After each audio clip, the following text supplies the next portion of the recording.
close till I get up. Time is barely on our side. I don't wanna waste what's left. The storms we chase are leading us, and love is all we'll ever trust. Yeah, no, I don't wanna waste what's left. And on we'll go, through the wastelands, through the highways, till my shadow turns to sun rays. And on we'll go, through the wastelands, through the highways, and on we'll go.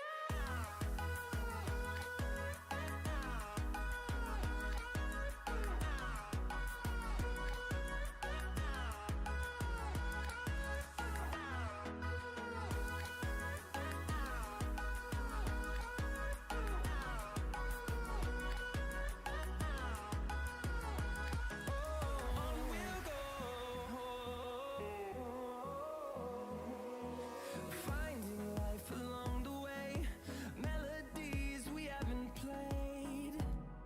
No, I don't want no rest. Echoing around these walls, fighting to create a song. I don't wanna miss a beat. And on we'll go, through the wastelands, through the highways, till my shadow turns to sun rays. And on we'll go, through the wastelands, through the highways, and on we'll go.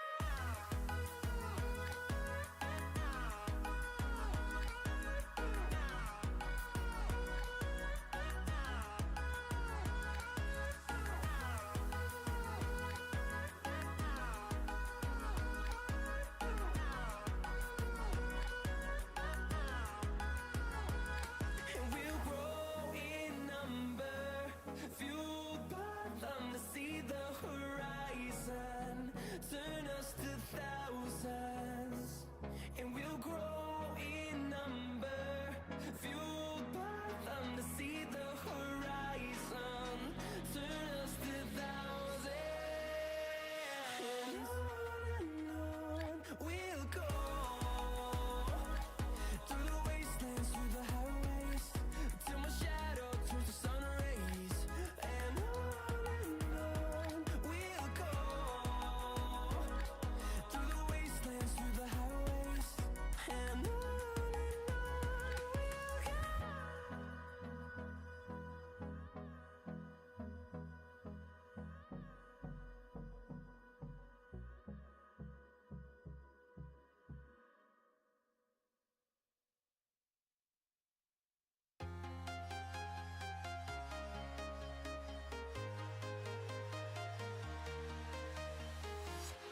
I'm walking alone, the streets are empty. The only thing I can see is my own silhouette. I'm getting stronger, step by step. The clock is ticking, but there's no time for regrets. I've been flying from town to town, from London to Taiwan. I've been all around the globe, trying to protect your soul. We are heroes tonight. We will fly above the sky. We are heroes tonight. Yo, how we all doing? I hope everyone's having a good day. Let me turn down my volume just a tiny bit. Or hang on, no, I turned down this a tiny bit. Yo, welcome to the stream. Ahmed, welcome. So glad to include this nostalgic sound for the intro. Yeah, man, I had to like bring it back for this, cause we're going like, this is gonna be a nostalgic video and stream for some people. We're ranking stuff going back years ago too, like old games, old shows, old movies, all that kind of stuff. So I had to bring it back the Is oldies, it not you know. copyright? No, this isn't copyright music. I saw the new Mission Impossible 2 days ago. Oh, hell yeah. What's it like? I haven't really seen any of them, but I've been meaning to watch like some of the movies. And no. So basically, this is no copyright sounds on YouTube. So if I like put their music in the description, it won't be copyrighted. So we're pretty good. I sent all my list on Discord. View them after yours. Okay. 3.5 out of 5. Okay. Right. What are we gonna start on? What are we starting on? Hang on, let me pull up like chat. This is the first time I'm like doing. It's good, but they could have ended the franchise better. Okay, fair. Yeah, definitely have to watch those movies. So Best for last. All right, best for last. So we got 20 games ever. We got 20 movies ever, and we got 20 shows ever. Top best. Hang on, I should probably do a top 20. Best shows ever. Should I do like top 20 shows ever or top 20 best shows ever? Which one sounds better? Albums too. No, we're not. I'm not gonna do the albums today. Just these three. I mean, I guess I could do albums just like right now. I haven't prepared it, but I could do it maybe. Doesn't real matter. Okay. Well then, we're gonna take that out. 5, 10, 15, 20, 25. So we need to cut that down by this. Alright. Games. I can't wait to show you this list. I sent all the albums I listened to. Oh, okay. I'll probably do albums again, to be honest. Right, let me pull up my actual list, because I want to get this perfect. Gotta make sure you can't see this either. Alright, there we are. You can't see that, right? Yeah, okay, we good. Alright. Hang on, let me record this too. So it's a replay. Spot down to 20 minutes. Okay. How's the audio? Audio's not too loud, is it? Or will I turn it down a tiny bit? What's gonna change the song?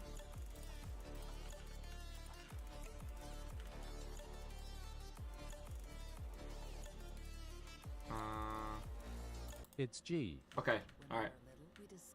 Man, a 20-second ad? Are you joking me? Get the hell out of here. 5 seconds, that'll do me. Get stuck in. The ad's gonna kill me. Or 10 seconds. So why give your dad a smartphone that isn't smart for him? You know what? No, we're gonna roll it on Spotify instead. I think we should still be safe with YouTube ads. YouTube ads are horrible, yeah. I think we might still be safe with the no copyright if we. I know what number one is. You probably do. You probably do, yeah. I've said this 1,000 times on the stream before. A lot of you probably do, to be honest. Okay, this is 57 minutes, this playlist, so. I got premium 2 years ago. It's such a relief. I'd say that, yeah. I used to have it. They gave me a 3-month free trial, but then after that I was like, you know what, I'm not paying for it because I don't use YouTube enough. I need premium too. So I don't watch YouTube a lot though to like deal with it, but anyway, getting off track. Let's start recording. Okay. So for the first list, for the first game on our top 20, oh that shows. Hang on our top 20 games ever. Let's bring this down. Okay. What do you think it is, chat? What do you think it is?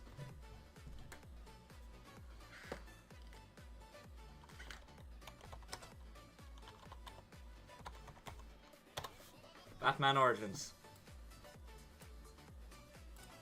Nope, that should be down there. Oh, we should probably show numbers too, right? There we are. Alright, Batman Origins. First game on the list. What are we thinking?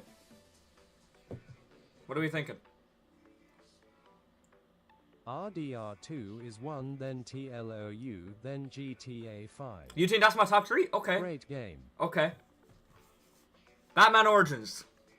Unreal game. Unreal game. Now, I should probably start this off by saying, I don't, like, you know, top 5 games. If that's last, then all the games should be good. Yes. Yes, that's what I'm trying to say.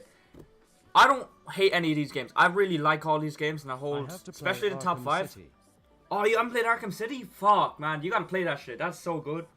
But specifically the top 5 games, I hold really, really close to my heart. So that might give some of you, like, hints on what the top 5 might be.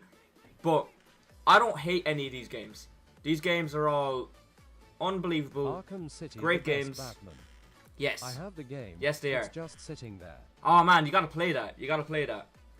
But, there's also gonna be games on this that I haven't played. So if you don't see a particular game there that you think's unreal, and they're like, oh, he didn't add this game, what's wrong with him? It's because I haven't played it. There's, you know, these are all the games I've played. It's going to be the same with the movies and shows. There's going to be things that I haven't watched or seen in a very, very long time that I need to watch again to add to the list. But I'm going to do an updated version of this in like 6 or 7 months, where I've like fully played the games. Now I'm not going to say small indie games too. No, I'm not gonna include them. So I'm not. Just story games. Now, there's 2 non-story games here. Well, there's story games too. Look, I'll get into it in a minute when you see it. I think one of them is actually coming up right now. Yeah, a couple of games. So, anyway, Batman Origins. First game. Second. How do I do this without spoiling it now? I hope Ultracal is there. Closing parenthesis. Okay. Okay. Where are you? Alright. Number 2.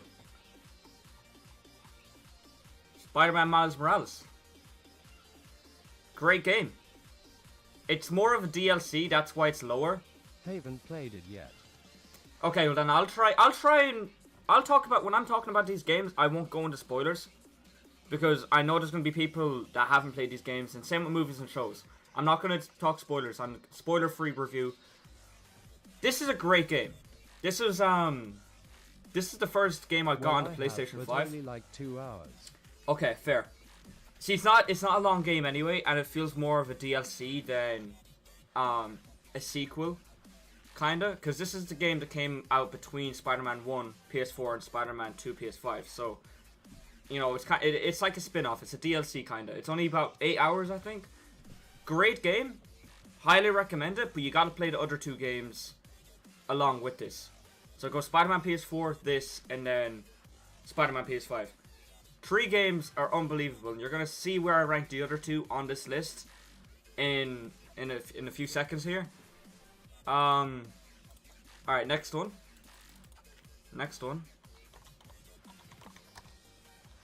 Will this work if I just... Oh, there it is. Arkham Asylum. Next. It's the first game that came out. Now, this is an origin story. This is the 3rd game that came out in the franchise, but this is set first. Asylum is the first game that came out in the franchise, and oh my god, what did it not disappoint? This is one of my favorite games. Now, there's obviously better, Origins as but well. Very solid game. Unbelievable game, and for the time frame that it came out, it looks good. Hang on, what? No flaws. Let's skip that. That's too much. Is Arkham Asylum better than City? No, it's not. No, it's not. But for the time that this game came out, what, 2008, right, or something like that? This game is amazing. It still holds up to this day. It still holds up to this day. The graphics are great for the time it came out. The combat is great from when it came out. Everything about it. And like Dylan, you said a minute ago, no flaws. Exactly. There's not like... Now, the higher I get up, the more I'll talk about these games as well. I should point that out. These are just 3 really, really top tier games. Not much really to talk about them, to be honest. But we get into this next one is gonna surprise a lot of you. So yeah. City to Asylum is like what Uncharted 2 is to Drake's Fortune. Yes. Yes, exactly. Exactly. That's a really good comparison actually. That's a nice way of putting it. This next one is gonna probably just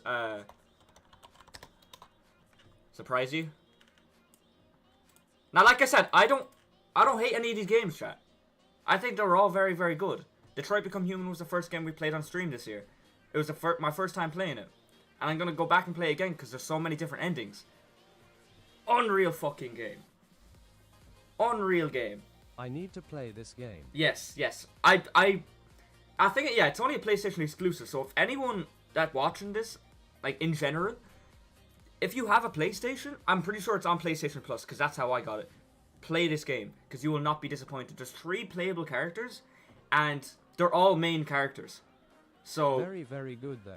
I watched the playthrough when it came out. Yeah, yeah, 100%. Like, the 3 main characters, you know, you have Kara, you have Connor, and this poor bastard I forget the name of, but that proves on how good the game is, though. Because it's, like, there's so much that happens, it's crazy. Yeah, play it. Play it, man. Play it, because it's unreal. It's unreal. Now, I'm not going to say it's better than anything up here. It's definitely not. But it's still a top tier game. Top tier game. It's the same people who made Beyond Two Souls, right? Think so. I think so. I'm not going to hold you to that now. I'm not 100%, but I think so, yeah. Right. Will this work if I do this? Great company. Won't, okay.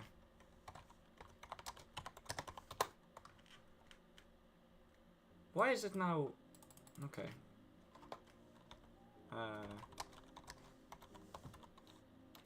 Beyond Two Souls and Heavy Rain are sick. There we are. Black Ops 1. Okay. Old game. It's an old game. And this is what I mean when I said if we have a story game and something else. This is a story game and a shooter game. Now, I regret not playing Black Ops 2 alongside this game when I played this because Black Ops 2 is supposedly better than this. And I still need to, like, confirm that myself. Black Ops 1 online. Oh, it's still active? They also Damn. made Until Dawn. Okay. But, yeah, Black Ops 1. Man, what more do I have to say about this game? I haven't, now, people like it so much because of the multiplayer and zombies. I haven't played the multiplayer and zombies, only the campaign. But, this game is unreal, man. It's unreal. And it's the same for you know, for Arkham. For Arkham Asylum over here. For the time it came out, it looks good. Story. Play it, man. I fucking... I say play it. Okay. See, a lot of people say that. A lot of people say that. But it's, you know, Black Ops 1 is kind of the same with Arkham Asylum. It looks good for the time it came out. It runs good for the time it came out. And, the shooting and combat, I mean, it's not the same as combat with Arkham Asylum. But it's kind of similar because they both came out around the same time. And they're both unreal. They look good and they still play it really well to this day. So the zombie mode in Bo 2 is my favorite. I think I played Black Ops 2 Zombies like 10 years ago at like a birthday party. I think. Yeah, no, yeah, it was Black Ops. It was Black Ops 3 or Black Ops 2. I think it was Black Ops 2. So it was. Very good game. It was like 2015 when I played it. Okay, right, getting to the top 15.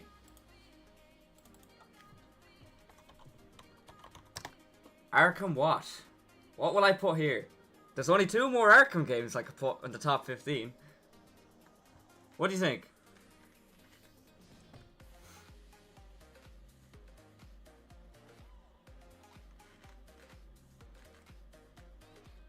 Nice. Night. Well, Dylan, I can tell you, you are 100% fucking wrong. We're putting City here. No, we're not. I'm joking. We're putting Night. You're right. Arkham Knight. Great game.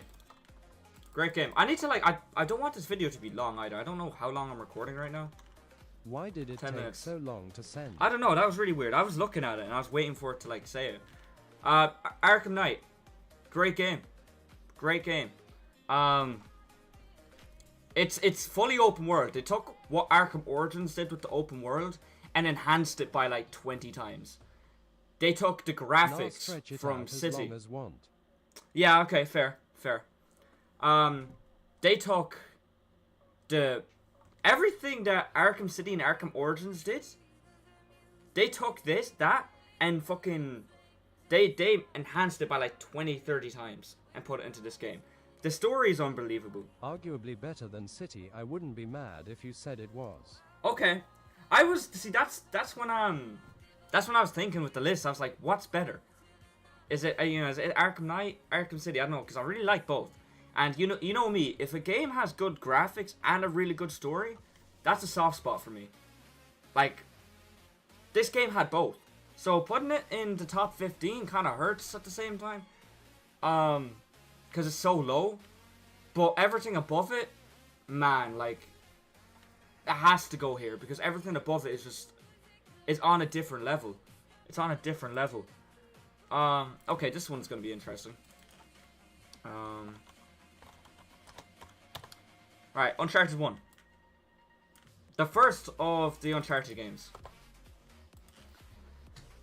Look. BR. Yeah, alright. Yo. It's the same with Asylum. It's the first of... this game is older too. It's older than Asylum. But the difference between Uncharted Drake's Fortune and Batman Arkham Asylum is Uncharted done it so much better. The combat is great. The whole environment and graphics are better. The story is better. The parkour is, oh my god, for a game that came out this long ago, it's like over 20 years old. Like, when did Uncharted come out? Hang on. Uncharted 1, that's not how you spell it. That's Uncaged, what the fuck? Uncharted 1, when did it come out? 2007, chat. 2007. This game is almost 20 years old, and it still holds up to be one of the best games I've ever played to this day. That's all I can say. If you play these games, and I'll get more into it when we get to like the other Uncharted games. Oh my god, unreal. Like it I don't know. UCN Hearted one better than Night. Nah. Yeah, man. Look, see, that's the whole thing about, tier lists and rankings. They can be really wrong to some people, and they can be really right to other people. I might change this in the future, chat. I might change this in the future. But right now, as I'm feeling, because I am coming straight off Uncharted, so there is going to be some recency bias. I probably should have waited. But I guess I started playing this game like 2 weeks ago, so... yeah. Uncharted Drake's Fortune. Unreal game. Play it. Because if you can get through these games without getting spoiled, it'll be one hell of an experience. One hell of an experience. Next, okay.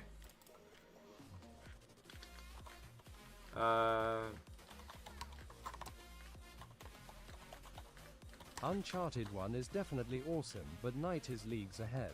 Damn, okay. First disagreement. I like it.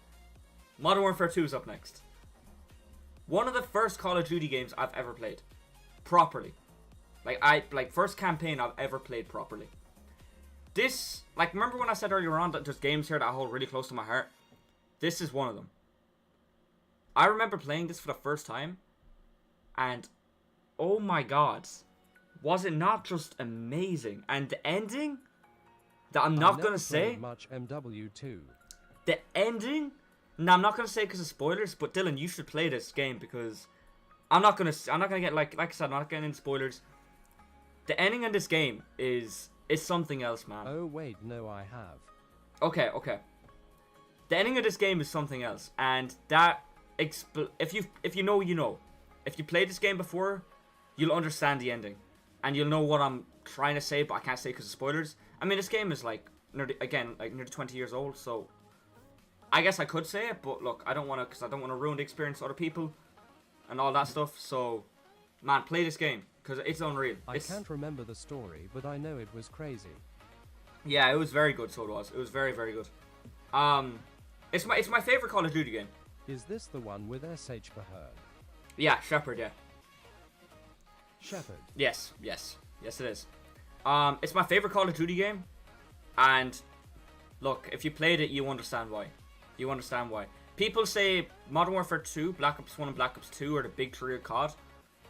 Maybe Modern Warfare 1 or just Call of Duty 4 would probably be up there too, but I haven't played it, so... I haven't played it myself, but I've seen videos of it. But yeah, look, if you played it, you'll understand why I put it here, and why it's my favorite Call of Duty. Next, we have a more recent game that came out. Let's do this. Alright, we have Spider-Man 2. Now, I like this game. I really do like this game. The hype for this game was like no other game. Well, like, besides like any Rockstar game, but this game had so much to live up for, and I had so much to live up to, and I had so much hype around it. And don't get me wrong, it was great. To be below the first. It was great. Don't get me wrong. And you're gonna be surprised where I put the first, because the first I'll get into in a minute. I love this game to bits, chat. I love this universe to bit. I love this character. Some shit things about it though. Yes, and I'll get into them. It's it was rushed.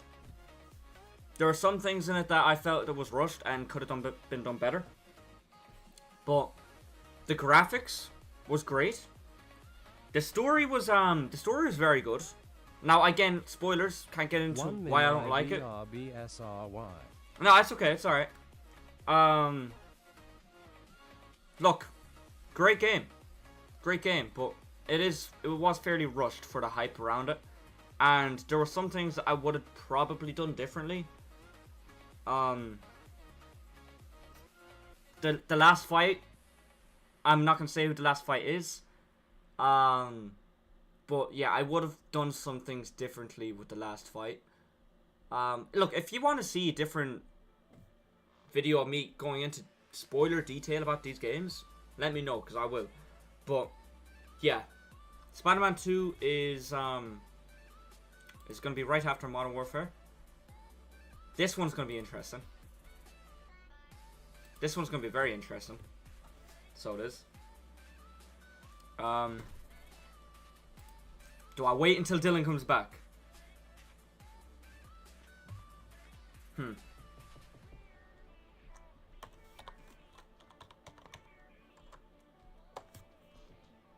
It's a little teaser there for you.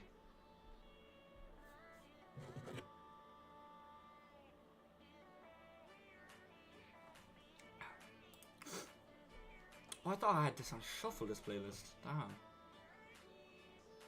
Back. Okay, good. Because I'm about to start hitting the hornet's nest. It's gonna piss some people off.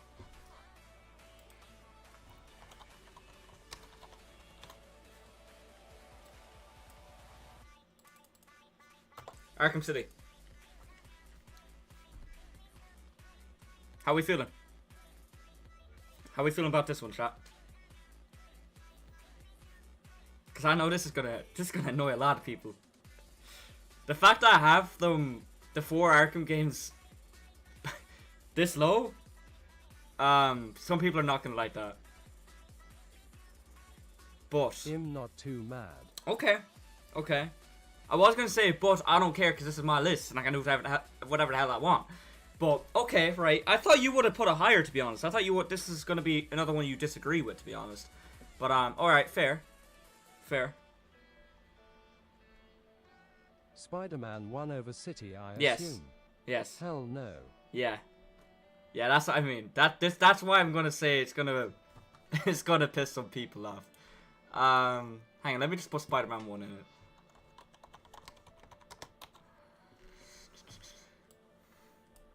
Now. There was another Batman game from Telltale.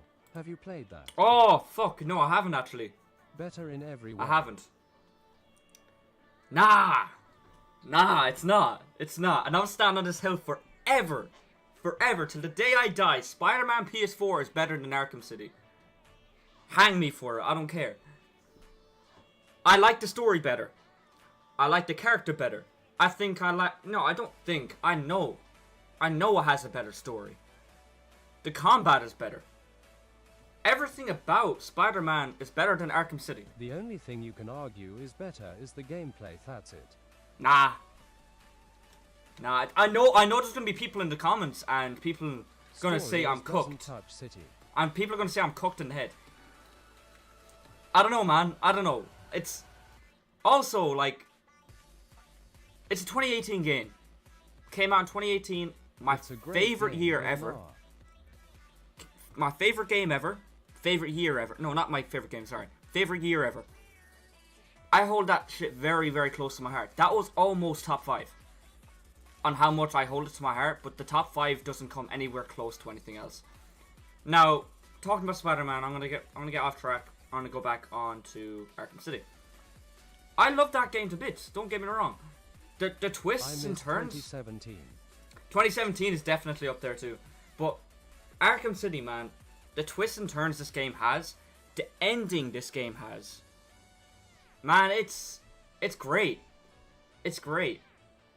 And yeah, look, the combat is great. The graphics are great. Well, they're not on Arkham Knight level, but they're still really good for the year it came out. 2013 is the best year. Yeah. I don't know. No. Yes and no. 2013 had some solid bangers. Had some bangers, like. But 2018 is just, it's on its own level, like what you had, Detroit Become Human, Spider-Man. It depends from perso mm. Yeah, that's true too. Like you had Detroit Become Human, Spider-Man, Red Dead Redemption 2. Person to person. You had God of War, game that's not on this list.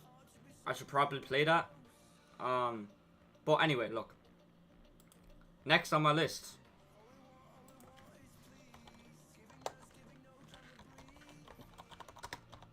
Uncharted 3. Again, look, people are gonna say these two games, Arkham City, Spider-Man, probably have to be higher than Uncharted 3. But this game, bro, it took me by surprise, took me by storm. This whole franchise took me by storm, and the main reason why is because how old they are, how old the games are, and how well they work. The graphics are great. Now, I know not everything is about graphics. Probably the hardest game in the series. Yeah, I was going to get to that too, because this game is a pain in my ass. But I liked every moment of it. The combat is unreal. So it is. Unreal. The story is unreal. The graphics are unreal. That's all I can say without spoiling anything for it, to be honest. Yeah, Uncharted 3. And you're gonna see, I can't wait for you to see where I put Uncharted 2 and 4. Because holy shit. We'll get into more detail about them two. Because goddamn. Now this next one, I hold very, very close to my heart. Probably the second game ever to release that I hold closest to my heart. And I was debating if I should put these higher. This is top 10 category. Yeah, now we're getting into the heavy ones, like. But anyway.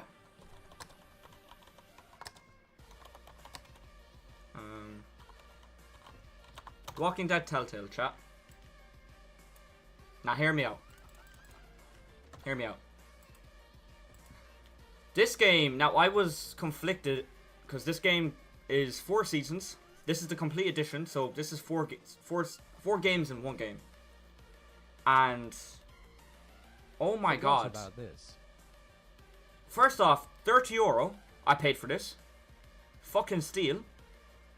Absolute steal. I'm not sure if it's still this cheap, but I bought this like 4 years ago in lockdown, so it probably isn't. But anyway, I was conflicted to put each game in their own, their own spot in the list. And honestly, I was kind of thinking about doing that, but I like overall I didn't. I'm just gonna put it here. It's my first Telltale game I played. First choice-based game I've played. Played only the first episode. It was great. Oh man, great doesn't even the first episode is great, but for the rest of the game and this series, this franchise, Oh my god. And you're gonna see, like, The Walking Dead is one of my favorite shows. One of my favorite universes ever. And for them to, like, take a game set in the same universe around the same time as The Walking Dead, whole new set of characters that nobody knows, they're not even from the comics, and take each character and give them their own, like, backstory and stuff like that, and make you like them and fall in love with these characters, that's something special, man. That's something special. Look, play it. I really want to get into spoilers right now and tell you how much I like these games, but the fact that, like, just for an example, Dylan and Hamid, you haven't played this game, so I'm gonna spare you and not give spoilers. As hard as it is to explain how great this game is, I gotta go into spoilers, but I'm not gonna do it. I'm not gonna do it. If you want to see me do a spoiler review on this game, then let me know. I will. But I'm also gonna be playing this game in the future too. I'm gonna replay it because this game is unreal. It's one of my favorite games. We're getting into shit, I didn't know we were so high. I forgot we're actually in top 10. Okay, we're actually getting into it now. I know probably the biggest spoiler of that series. Unfortunately, yeah. Unfortunately. Uncharted 2, ladies and gentlemen. Uncharted 2. Wow. It goes for the same for Uncharted 2. I mean, Uncharted 3 and Uncharted 1. This game is something else. It's something else. I know the list from here on, I think. Okay. Arguably the best story in the franchise. I think Uncharted 4 is miles better, but I've seen some people say this Uncharted 2 is better when I was making this list. So look, it's on the same level as all these other games besides these two. But again, like I said, for Uncharted 3 and Uncharted 1. What were your thoughts on Uncharted 4? We're about to get into it. We're about to get into it. Yes, Dylan, it is very, very close for this. Because the time frame that this game came out, for it to work so well in 2025 is unbelievable. And look, my review for this is going to be also up here with Uncharted 4. Oh shit, I just spoiled it. Fuck. Okay, I'm gonna be quiet. Fuck. We'll talk more about it in a second.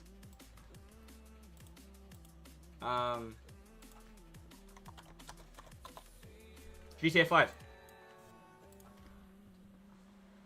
TLOU2. Nah.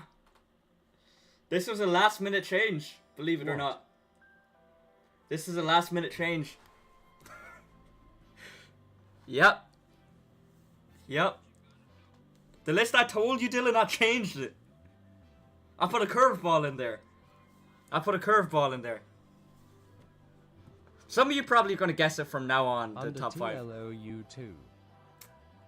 Now, hear me out. Okay, hear me out.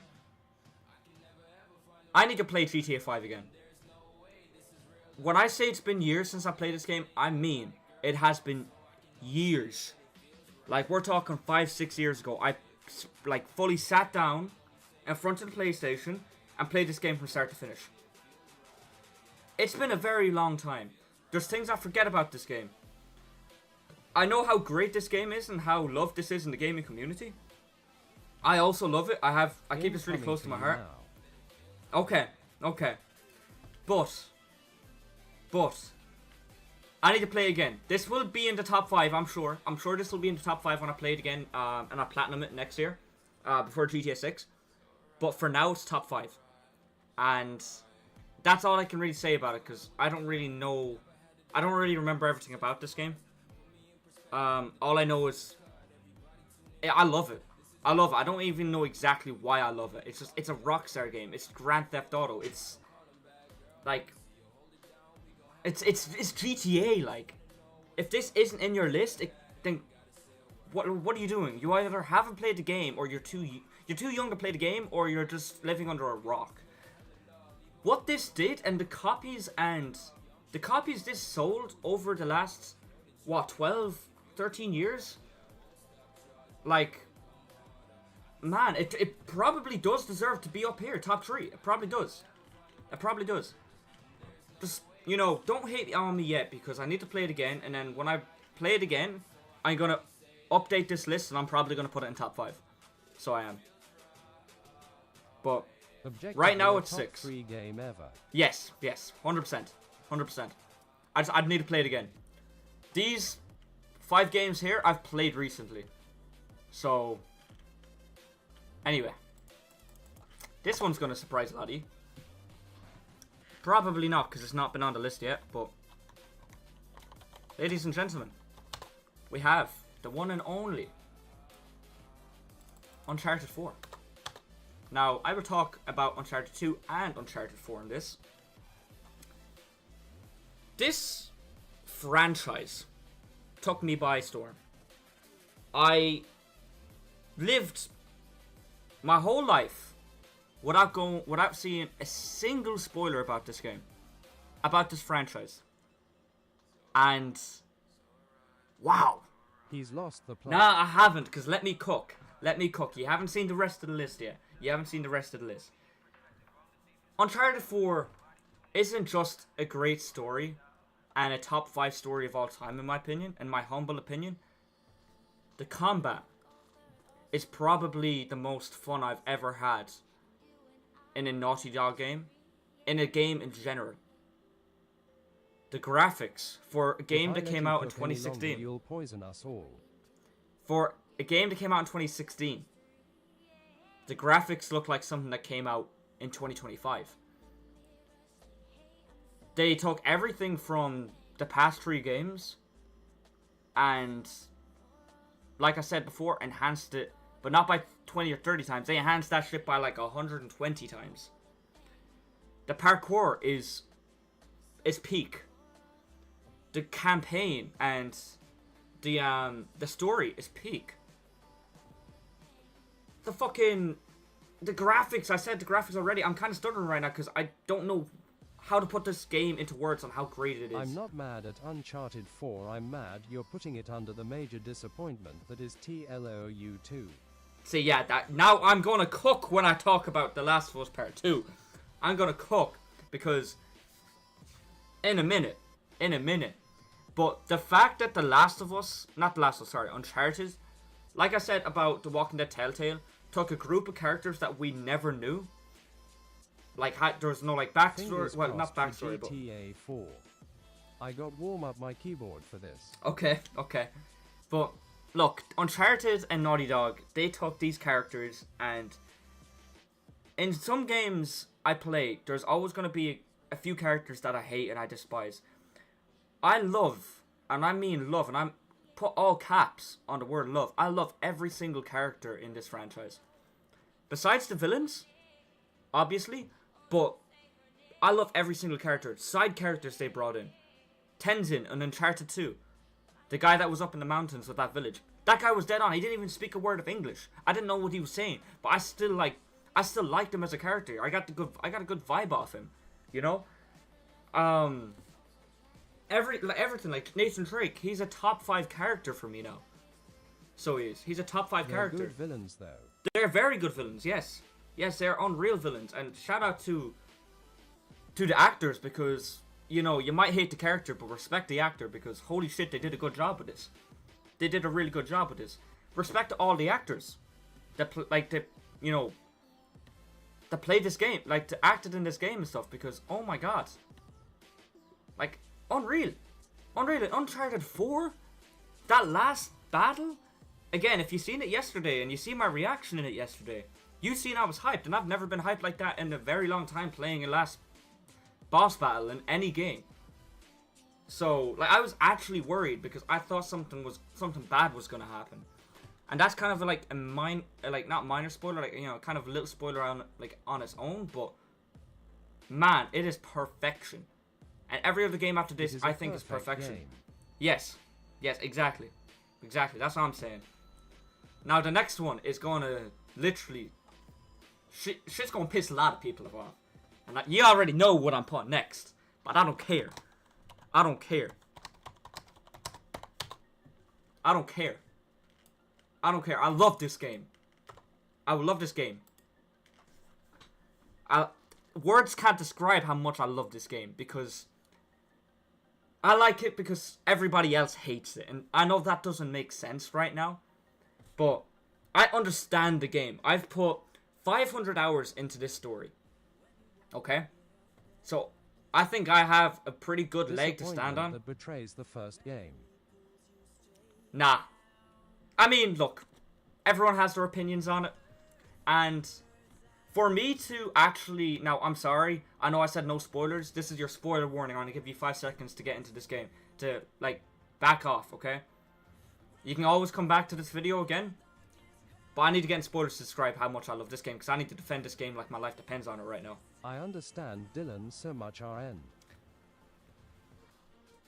Yes, The Last of okay. Us Part 1 was about the bond between Ellie and Joel, and Part 2 almost completely ignores that altogether. Because it's taking a different...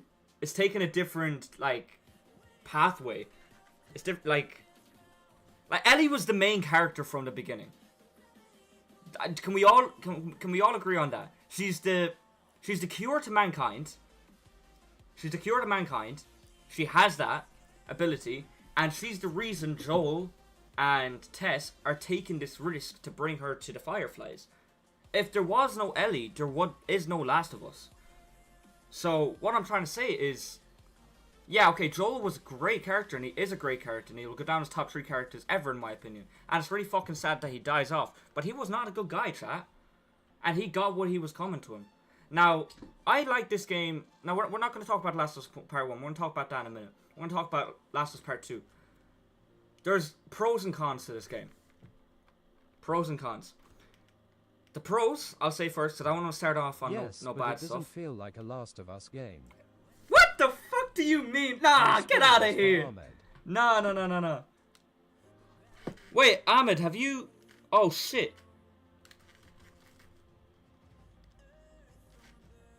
I did say spoiler warning, to be fair.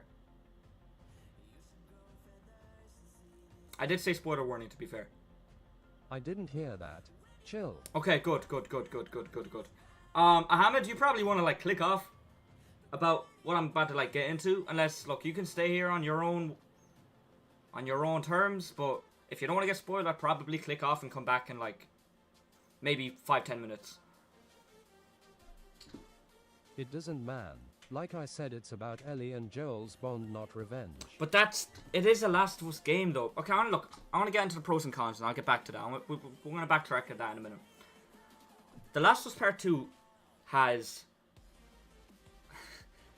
Great story, because okay, God love a revenge scene. Alright, yeah, I don't want to spoil this for you, man, so, like... yeah, come back in maybe, like, 5-10 minutes when I'm past this, because this is going to take a minute. Last of Us Part 2.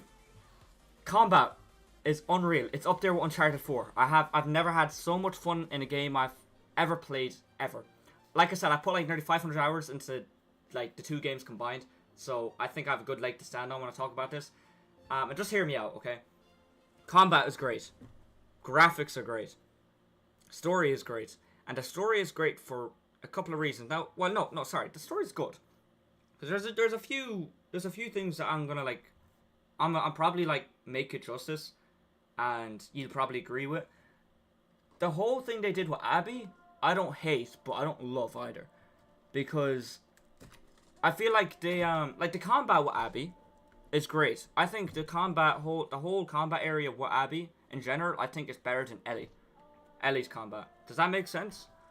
Well, obviously it makes sense. The Last of Us Part 2 is heavily influenced on the Israel-Palestine conflict, by the way. Neil Druckmann own words. I didn't know that. Honestly, I don't even know enough about the Israel-Palestine thing either, so don't cancel me. I'm not educated enough to talk about that, like, in comparison, to be honest. I don't really know a lot about that, but look, The Last of Us Part 2, He betrays the first game for a war. Nah, but he doesn't, like... Oh, I know DW. He doesn't betray it. I wouldn't use the word betray. No, because that will literally, and I mean literally, spark up some heated conversations. Like in the comments and stuff like that. People will probably come at me and say I'm cancelled or some shit. Like, I'm not educated enough on that, so I won't talk on it. But the betrayal, I wouldn't, yes and no. I wouldn't go as far as say betrayal. I'd probably say, I don't know what I'd say, because I'm not like, I don't make games, so I wouldn't know what words to use and like shit like that. But Joel was always going to die. Joel was always going to die. We'll send you an article about that. Yeah, because I'm interested in looking at that, actually.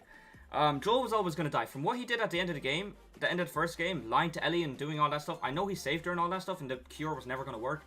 But he was always going to die, because the shit he done from the beginning of the apocalypse starting, and then those 20... That between the where the first game starts off, before where you're playing as Sarah, and after the 20-year time jump, between them 20-year time jumps, he did a lot of dirty fucking shit. Like, he said that in his own, like, he said that himself in the first game, and then he went on to do some horrible things while he was traveling with Ellie that he didn't want to do. I'll put my hands up.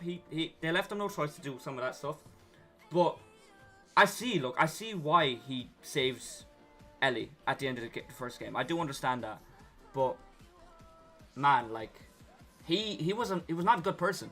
And I will say the same for Ellie in The Last of Us Part 1. Yeah, Abby came and brutally murders her father figure, or adopted father, and she doesn't know why, so of course she's going to go on this killing spree. But she's also wrong to do that. Even The Last of Us show confirms that it was a bad idea to get rid of Joel. The latest episode is probably the best in the show, because it's literally just Ellie and Joel bonding. Well, yeah, no, that's true, but the whole Last of Us fan base are fucking... are crybabies.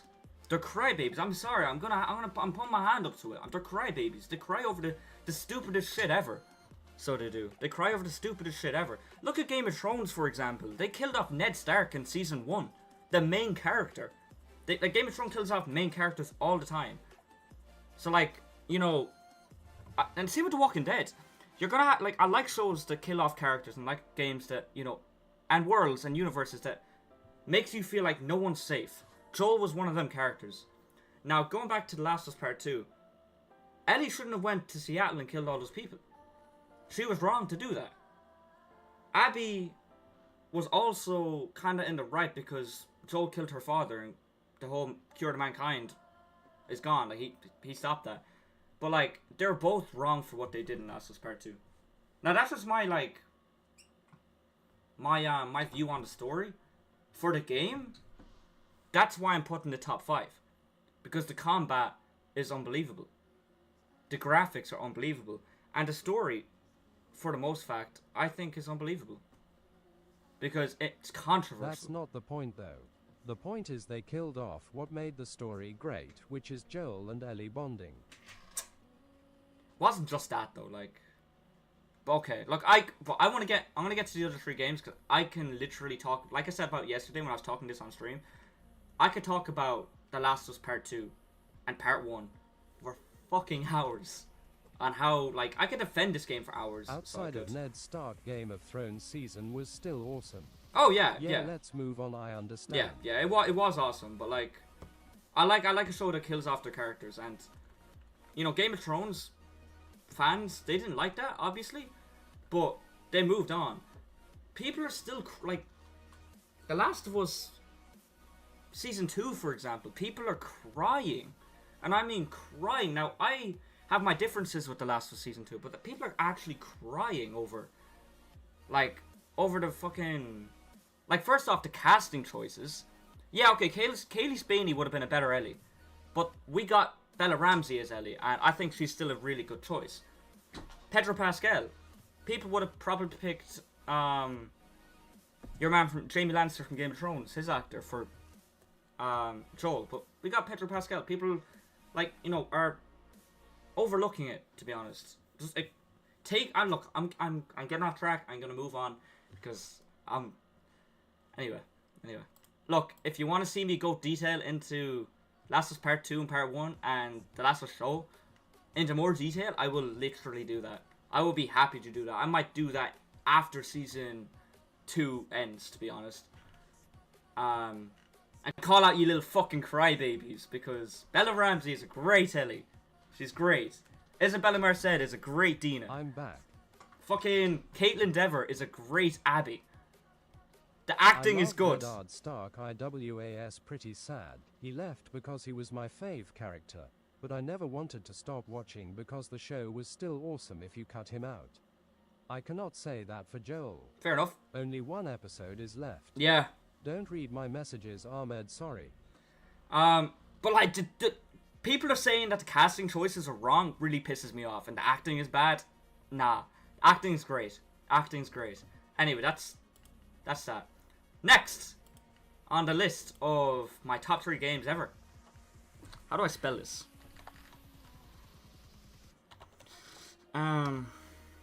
It is bad. Let's move. That's how I spell that? Boom. Ghost of Tsushima. Second game I played this year on stream. Unreal. Unreal.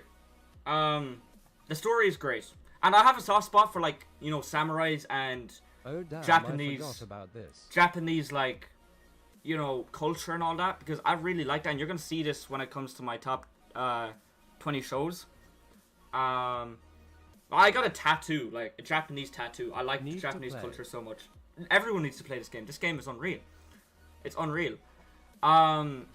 It's kind of the same with Uncharted 4. I like all the characters that they introduced. Or not just Uncharted 4, Uncharted in general. I liked all the characters they introduced into this game. I care about all the characters. Well, not all, like, all the good characters. Not the bad characters. When I say all the characters, I mean all the good characters.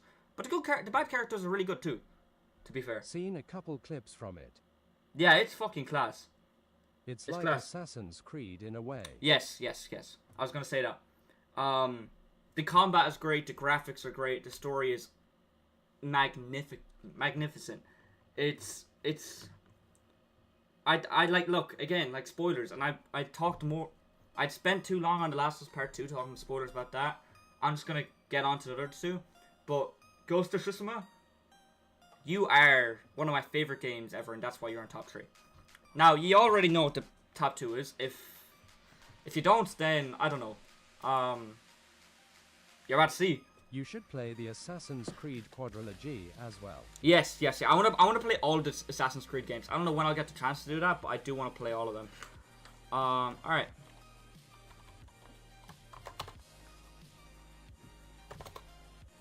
Alright, The Last of Us Part 1. Without a doubt, you know this is coming. Has to be top 2.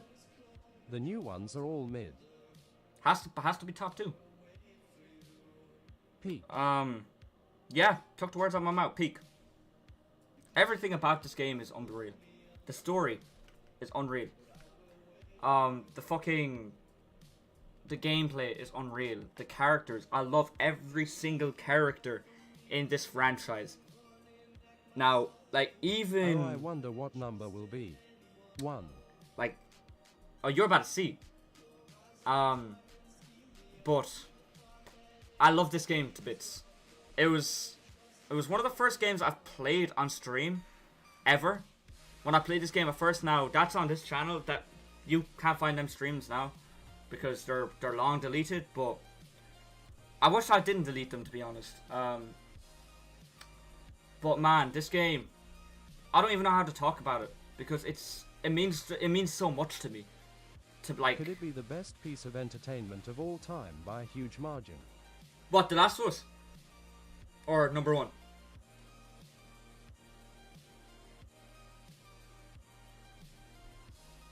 Is there any way you have them archived? Number 1. Oh, number 1, yes. old We'll get that a minute ago. I'd watch. I'm not sure, to be honest with you, man.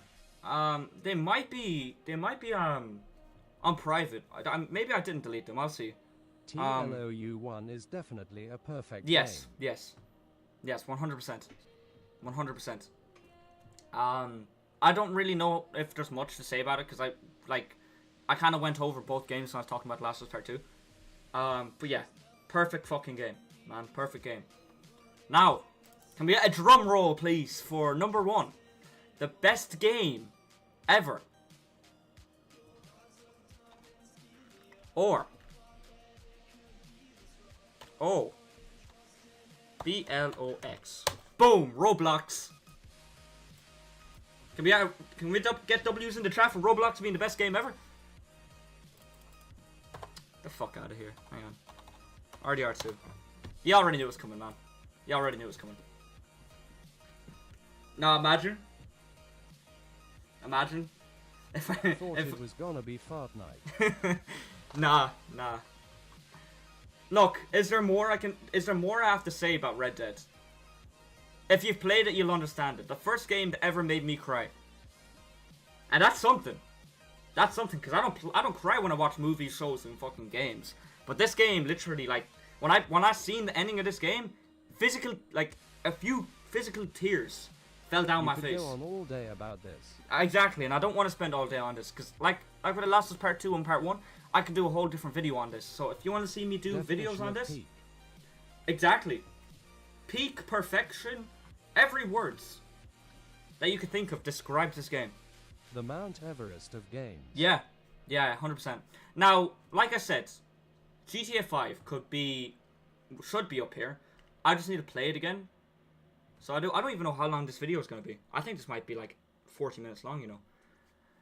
But look, this game, the story, the graphics, the attention to detail, everything about this game is perfect. WTF. I know, yeah, and I still have 2 other lists to go through. First list. Yeah, I still have another list to go through. But anyway, look, that's my list. Obviously, people are going to disagree with this. Let me know. Let me know in the comments if you disagree, you agree, what would you change, what would you leave there. Dragging it low. Yeah, it was. I think there's fucking veins popping out of my head, like... Nah, I take The Last of Us Part 2. Like, I will defend that game till the day I die. And I'll stand on that hill for the rest of my life. I hold it so close to my heart, just like the first one. It's great, and seeing people complain about stupid things with Season 2 kind of pisses me off. But look, like I said, if you want to see a full review on that, I will get into that in a separate video. But now, how long have I been playing? Like, right, this is a 53-minute video. Holy Wait shit! Till you see where it is on mine. There are 12 games. Probably like down here or something. Anyway, look, I'm probably gonna. So much. I know. I'm gonna do an updated version of this in maybe like December, November time. And yeah, I'm definitely gonna have to like fix this around because I can't upload this for 53 minutes. Or maybe I can. I don't know. You'll see on YouTube how long it is. Anyway, yeah. Yes, thank you all for watching. Think it's a bad game, by the way. It's amazing in every way. Instead of the direction it goes with the story. That's fair. That's fair. But anyway, yeah. Gonna end the video now. Thank you all for watching, and I will see you in the next one. Good luck.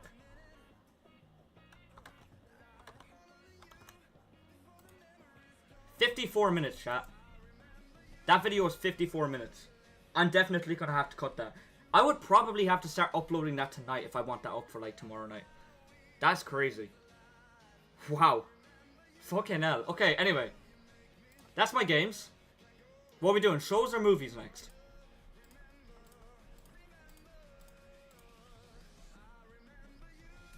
I thought you were ending it there for sec lol. Oh, no. That was just a video. I'm doing that, my little outro for the video, and then, yeah. Oh my god, I'm sweating. Holy shit. I was not expecting that to be that long.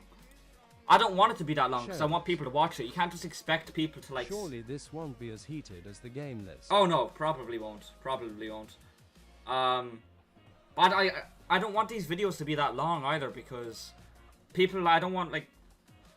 People aren't just going to sit down and watch me ramble about games for 53 minutes. Like, I doubt that very highly. But, look, anyway.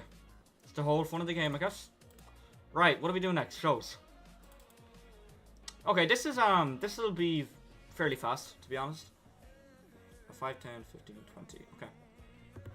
Yes, they will brew. Yeah, probably, actually. Probably. I genuinely, though, I think I might go into details about why I have each game where they are. Like, The Last of Us and Red Dead. I could talk about them 2 games for like hours non-stop, so I think I might actually go into detail with them 2, to be honest, and make it like a full-on review on will it. have stuff that I've actually seen. I hope so People too. love rambling and listening to people ramble about things they're passionate about. Yeah, that's true too. That's true too. Anyway, what's first on my list? Because right now I don't actually know. Okay. I don't even have a top 10 door shows. Yeah, this is gonna be interesting, right? This is gonna be interesting. So, number 1 on my list, we got the one and only Prison Break. Very good show. Hang on, let me put my numbers on real quick. All right, we got Prison Break. Like with the game. Oh shit! Hang on. Watched the first episode. Hang on. I got to start this over again, chat. Sorry, I wasn't recording.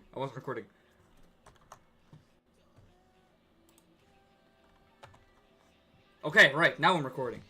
So, for the first list on the game, on shows, is the one and only Prison Break. There we are. Probably like one of the first shows I've ever really sat down and got hooked on and addicted. I watched this going into first year when I was like 12 and 13. I wanted to start watching more movies, so I left it. Oh, that's fair. Yeah, this is a grind, to be fair. This is a grind. There's like 5 seasons, but realistically, only watch season 4 because the ending for season 4 is the real ending. They just thought it would be really smart to bring it back like almost 10 years later for an extra season 5 and like bring all the characters back. Because season 4 had a great ending. Like, that's... I know one of my friends was watching this and he stopped watching it in season 4 because he said, look, season 4 ending was so perfect that season 5 ruins it. So, for anyone that wants to watch this, you need time to watch this because it's great. It's like 23, 22 episode seasons. They're all like 40 minutes long. And there's like 4 seasons. Now, season 3 only has like, I think only 10 or something. But they're still all like 40 to 50 minutes. 6 of Game of Thrones. Yes. Yeah, that's fair. Now, like for the games, I'm going to talk less and get into more detail. I'll get into more detail when it comes up to top 10. But for the bottom 10, I'll probably just like be like, oh, this is good. Yada, yada, yada. Watch it. There instead of the shit they made after. Yeah, 100%. 100%. Next on my list is Fallout Season 1. Now, you're going to notice a rhythm that we're going to have going on here with the next couple of shows because they're only 1 season shows and they're only like 2 or 3 seasons. They're still going on and they're not finished. But, so I already know myself, one, when I play the games... This show is fun as hell. I was going to say that. I came into this show not knowing an absolute thing about any of the games. I haven't played any of the games. Well, I played like maybe... I'm not sure what game I played in your house, Dylan, but it was only like maybe half an hour of it. And I don't know anything about this universe. Well, now I do now because of playing, like watching the show. It was a fun watch, man. It was fun. It reminded me of like, you know, kind of The Boys a tiny bit because you had like... There was that 18 plus stuff, like, you know, you had cursing in it, you had like you're gruesome and shit like that. Shows don't have nearly as much episodes as others. Yeah. But I know myself, by time this, and season 2 is coming out this year, I can't wait for it. I know by time this show finishes, it'll probably be up here, the top 10 in my list. But as of now, it is second on the list, second to bottom. Agree to disagree. We'll talk about that in a minute. Next, we have a show that I fucking loved, but the ending ruined it for me. We have Ozark. We'll get to that. We have Ozark, chat. Great game. Sorry, not game. I just spent 50 minutes talking about games, so games are going to be in my head. Ozark. This is unreal. Damn, I used to watch this. This is unreal. When it came out. Oh man, it was so good. It was seasons 1, 2, and 3 were peak. They ruined it for season 4, and it hurts me to talk about this because this could have been went down as one of the best shows ever. Like, they ended season 1 with, like, the first few episodes of season 1 is slow, but when it starts getting it's a drug show, by the way, like money laundering and all that. Jason Bateman's the main character. I'm not sure if he won awards for this show, but if he didn't, then goddamn, robbed her. Like, he was robbed, like it was a robbery. He was unbelievable. His acting in this was out of this world. The acting in this show in general is out of this world. It's unbelievable. Watched this show, as weird as it may seem. Oh, really?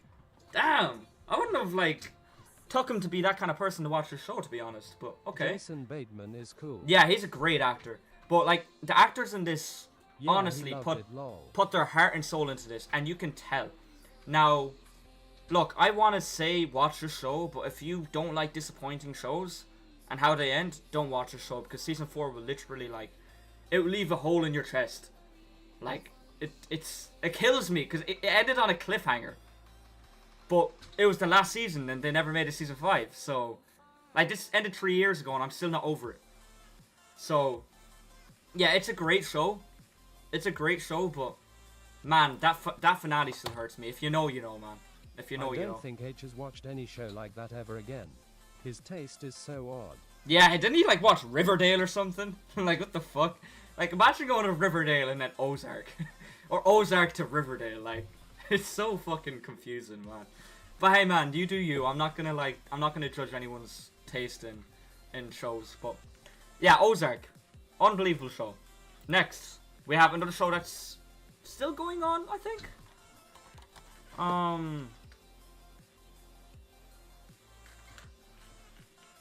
do I spell this? Oh, there we are. You already know. I'm like dyslexic as fuck. A-L. Why can't I spell?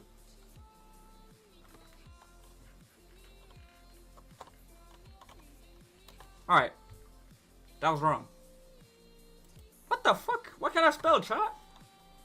M-A-N-D-A-L. Mandalorian. D-A... There was a time what's when wrong with Riverdale me? was the best thing I'd watched, lol. Seriously?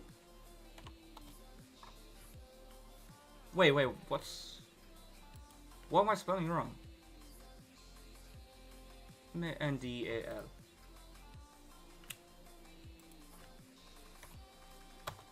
What's wrong with me? I forgot the N. Yeah, so The Mandalorian. Great show. And it's probably up there, probably one of the best Only the first Star Wars shows ever. I remember I watched, like, season 1 in, like, 2016, 2017, wherever it came out, because I thought it was going to be, like, a murder mystery show. And I was like, damn, that looks good. And then it wasn't. I mean, it was, but it was, like, some fucking high school drama shit, too. Like, I was like, the first season's alright, like, but...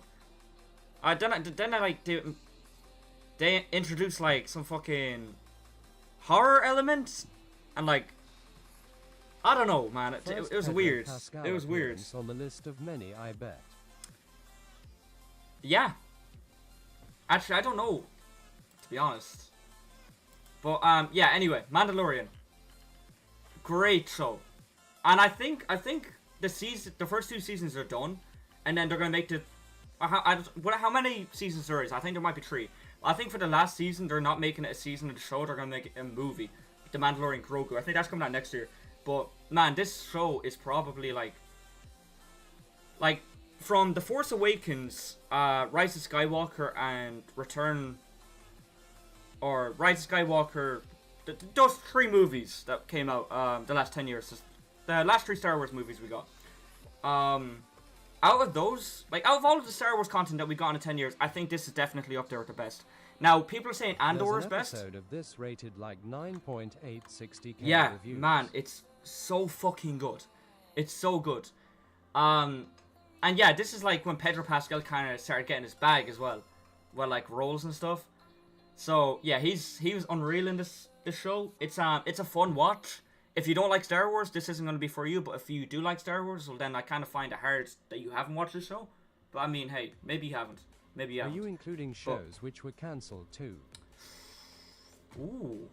Do I have any cancelled shows on my list? No, nothing's been cancelled on my list yet. So it hasn't. But look, Mandalorian is great. It's a fun watch. It's very entertaining, and I think it is definitely up there with the best Star Wars content we've gotten since the Force Awakens. But anyway, next on the list, we have another show that is still going on right now, and we're waiting for the last season. We got Stranger Things. Why can't I spell? No, why am I... Dude, what's wrong with me? Stranger Things. Alright. Stranger Things is great, man. Great, and the fact that it took them nearly 10 years to get 5 seasons out kind of pisses me off. But, like, when you watch the seasons, like especially season 4, the last season that we got, the last 2 episodes were, like... Well, I think, like, the last episode was, like, 2.5 hours long. It was, like, longer than Endgame. Or something. Or, no, it wasn't longer. It was longer than Infinity War. And, like, they're making movies for us. That's why it takes so long to come out. It's a really fun watch, and I hold it really close to my heart. If you put this higher. This show is amazing for what it is. Yeah, exactly. And this will be higher. It's just, with Ozark, I would have put that up here. Yeah? But, like, for the last season, to be so disappointing, it has to go down here. That's probably not going to be the, you know... It's probably not going to be the thing with Stranger Things. Season 5 is probably going to be unbelievable. It's coming out this year. We just need a trailer for it. But when this show is done, it will be a top 5. I know myself. Or top 10. Definitely top 10. But man, it is such a fun watch. It's set in the 80s. The 80s is probably my favorite, like, decade. Like, I wish I was, like, grew up in, like, America in the 1980s. Because holy shit, I'd say it's something else, man. I need to watch this again. Like, when they announced Season 5, I'm going back watching this again. It's so good. It's so good. Season 1 was amazing. Season 2 was a letdown, but it was still really, really good. Season 3 was amazing, and Season 4 was peak. And the acting in this show is unbelievable. The actors in this show are unbelievable. They're gonna go so far, man. They're gonna go so far, like... Well, I hope they do. I hope they do. Like, most of them are already gone, like, really far. Like, fucking Joseph Quinn that was in Season 4 that played Eddie. Like, he did that Season 4. He got his bag in Stranger Things, and now he's like he went. I think he played a movie, The Quiet Place. He played in one of them movies, an character in that movie, and now he's like in the Fantastic Four, which is going to be. Was mid. I really liked it. I don't know. It was good. Like, it was good, but compared to the other seasons, yeah, it's fairly mid, I think.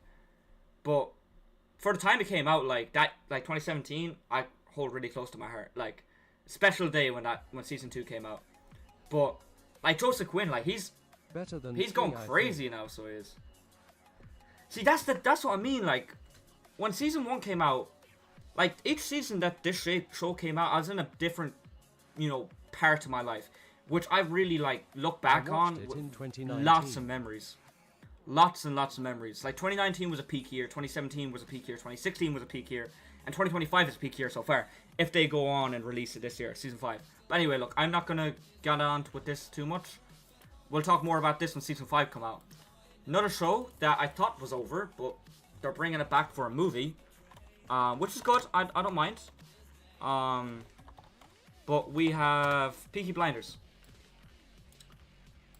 Cillian Murphy's best character he's ever played. Tommy Shelby will forever go down as top 10 characters ever. It's not even that old, but it gives a very nostalgic feeling. It does. Haven't It seen does. Yeah, watch this, man. Watch this. Now, they ended it 3 years ago, I think. But people didn't really like the way it ended, and they kind of left it open for like an extra season. So they said, fuck it. We're going to bring it back for a movie. And then that's going to be it. The movie is coming out next year, I think. They have it filmed. It's just, I think they're doing like post-production and stuff like that. This show, now it is fairly low. I do need to watch it again. But I do plan on watching it when, like, right before the movie comes out. So it's fresh in my mind.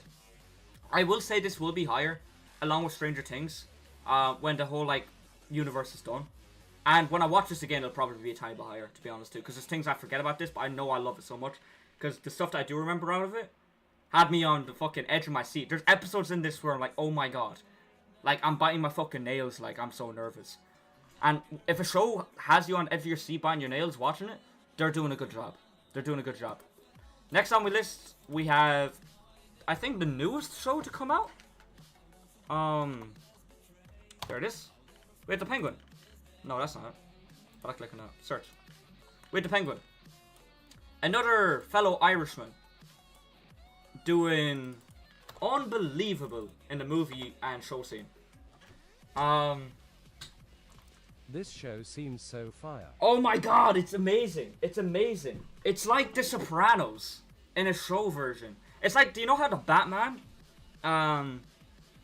like the Batman that same Batman that's set in this universe is very similar to Seven. This is very similar to like Seven and The Sopranos. Woman in it too. Oh yeah, hell yeah. Hell yeah. Holy shit. Unbelievable. Now I'm not gonna get into spoilers, but man, this show has a bright. Oh, excuse me. This show has a bright future, man. It has a really bright future. It really does. It's like Fallout. When these two shows are done, like, and they're wrapped up filming and wrapped up playing. Too. She does, yeah. Christian Melotti or something. I'm probably butchering her name. I apologize. But when these two shows wrap up and they're fully finished, I'm telling you now, and I'm calling it now, they're gonna be top like 10. So they are. They're gonna be top 10. But next is a show that I'm kind of conflicted about. That yellow dress, my god. Oh my god! Yeah! Enough freaky. Yeah, enough. Enough's enough. And next is a show that I'm kind of conflicted about. House of the Dragon. This, again, is a show that's not done yet. Season 1 was pretty good. I liked it. Season 2 was very good too. But Season 2 was a setup for Season 3. And we're probably not going to get Season 3 again until next year. So it's kind of on the same level as these three. When this is done, and if they pick up where they left off in Season 2, because the ending of Season 2 was peak. The ending of Season 1 was peak. It just leads to one after another. And I know it's very low. Show. It's unbelievable. And I know it's very low and I want to put it higher, but everything above it, like everything here in the top 10 is either still going, like I think there's only like 2 shows that are still going on right now, but out of the rest of them, they're finished. They're finished film. They've been probably finished for about over 5 years now. So House of Dragon, along with these three, and probably Stranger Things too, actually. When they're fully finished, it will be a top 10 show. I heard people saying S2 is just a big setup for Season 3. Oh, yeah. Yeah, 100%.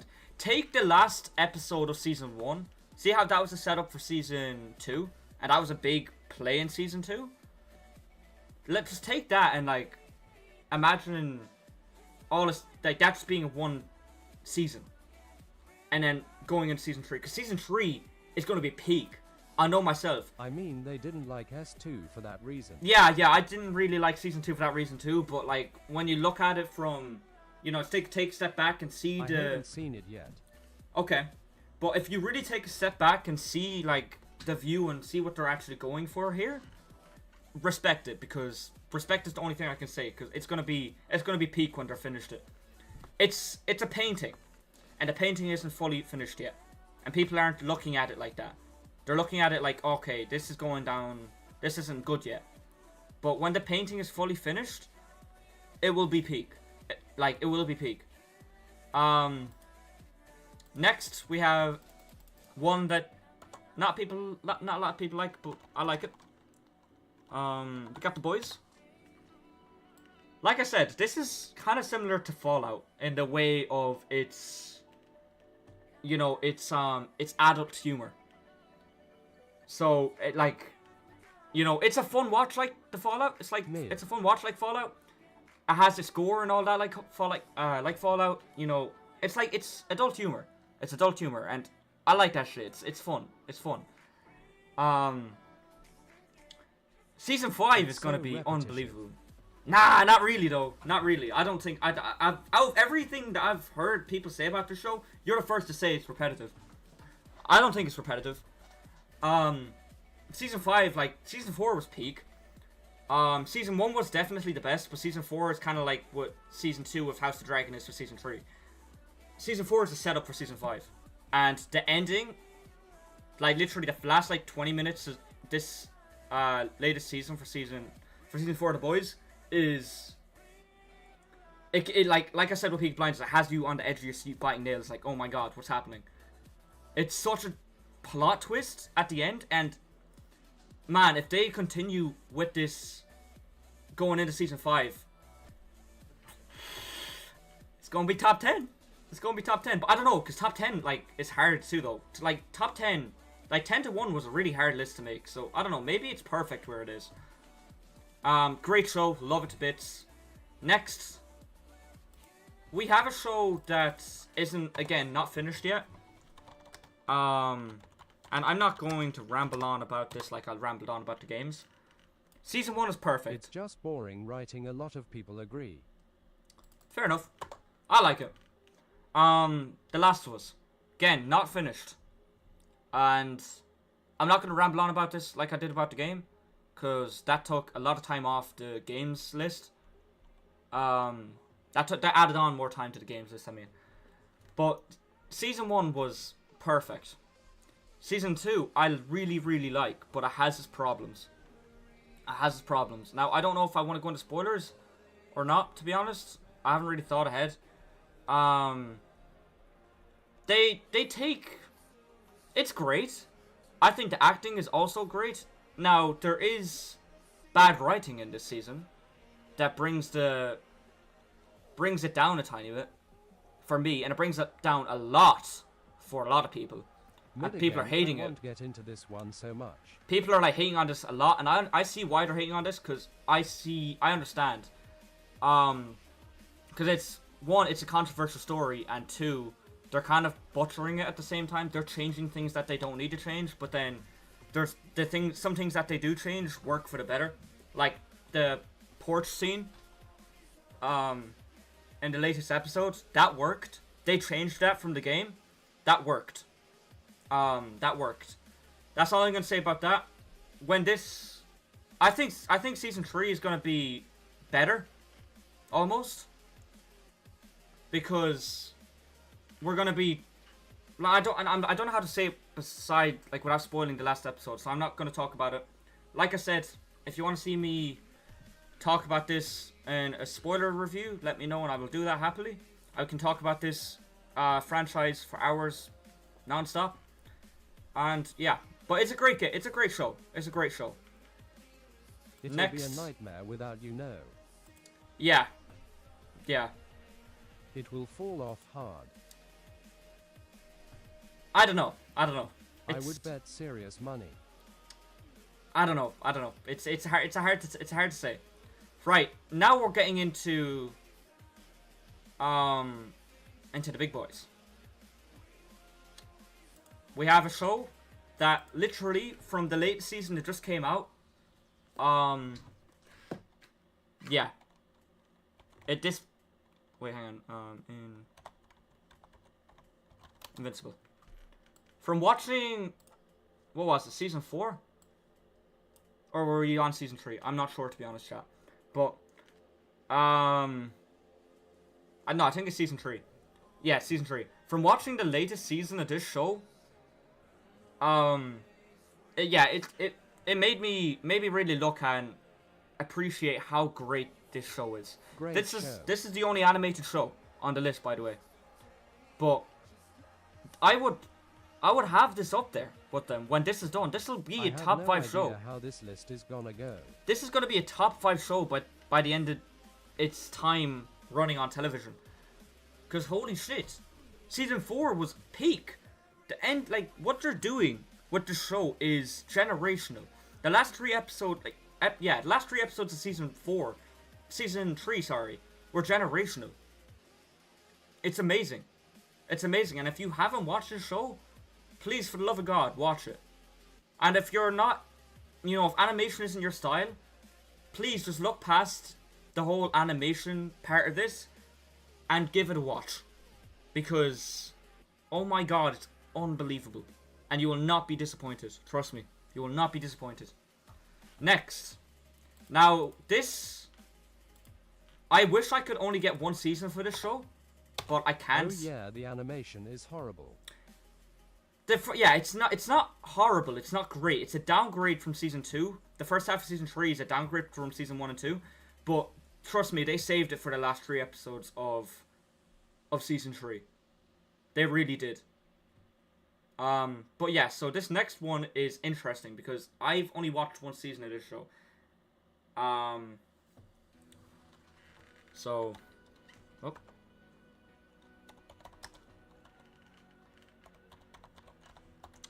True Detective.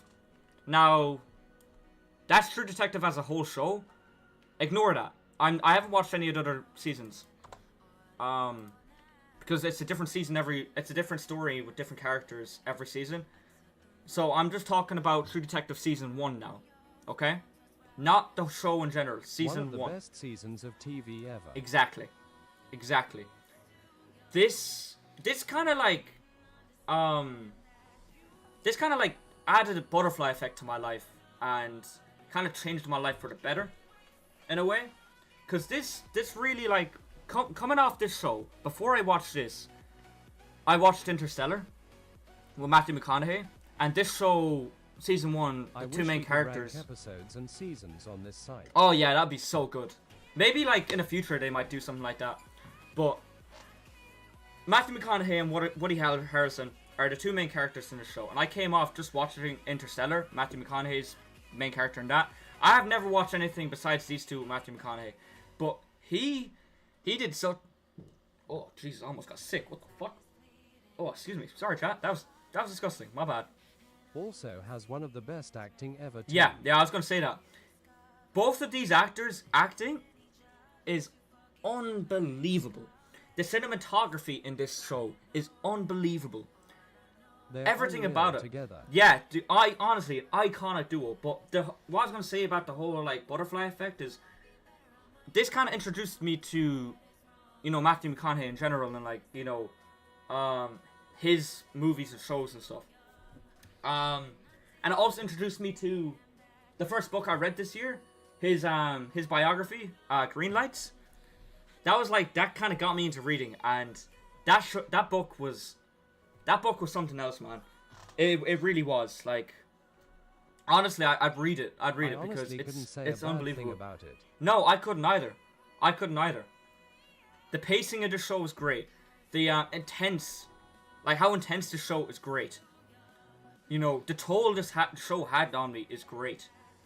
It's unbelievable. It's unbelievable. And it makes you, like, it gets you thinking, too, chat. It gets you thinking. But, like I said, this is only season 1. Don't be fooled by True Detective Night Country. I don't even know what that is. But peace within himself at the end. Hey, that's spoilers. Sorry, spoilers. It's okay, spoilers. Yeah, I agree, though. I agree. But, yeah, chat, please. Take your time to watch this. It's only one season, only a couple of episodes, like 6 or 7 episodes. Very, very good. Next on my list. Now, from here on out, from number 8 all the way to number 1, I had a hard time making this. I had a hard time. I was going back and changing things constantly. But, number 8, we have The Sopranos. Old show. And for the time that this show came out, wow, was it good? Was it good? Is it good? Well, yeah, it was good. Now, some people don't like the ending for this show. It's a famous ending. People still talk about it this day. Near 20 years later. And I didn't... I forgot about this one. Yeah, man. Honestly, you need to watch it. I didn't appreciate the show enough when I was watching it. And the more and more I, let it sit with me and... You know, the more and more I look back on it and reminisce on this show, it's aging like fine wine. Like, literally. It's unbelievable for the time this came out. Now... Moist Critical put a review out on this very recently. Oh, shit, seriously? He does not like the ending. Oh! Oh, I'm gonna watch that later on. Okay, interesting. Interesting. But I like the ending, because the ending is genius. Genius. If you know, you know. If you know, you know. But, like, you know, the show, for a show to be this old and work this well in modern day is very, very rare. Now, some of, like, the shooting scenes and when they're fighting, you can tell it's kind of like, okay, it's a bit off. But it came out in, like, 1999. Like, don't expect anything great. Like, it's great. Acting is great. The cinematography is actually, like, kind of fucking decent for this show, too. The characters are very good. Tony Soprano, he will go down as one of the best protagonists ever, I'd say. He's very good. Very, very good. R.I.P. Just before you get to top 5, I'm gonna get tea. Okay, okay. Well then I'll pause the video, so do you want me to put the next 2 and then you go for tea, or do you want to go for tea now and I'll just leave these 3? These next 7. He influenced Bryan Cranston heavily. Yes. I seen that too. Seen that too. Yeah, you go make tea and I'll pause the video, so I will.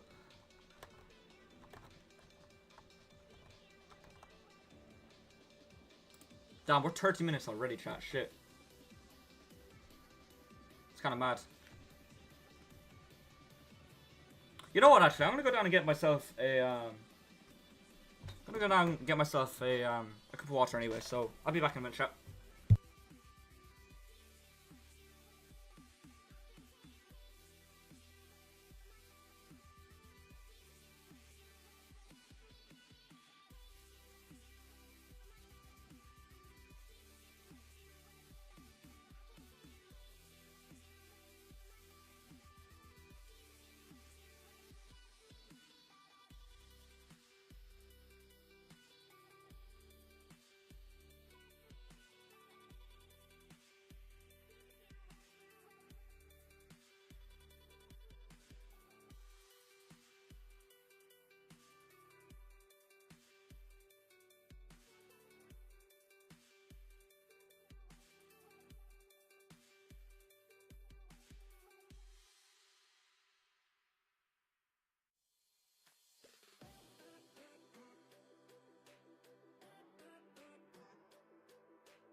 Alright, I'm back.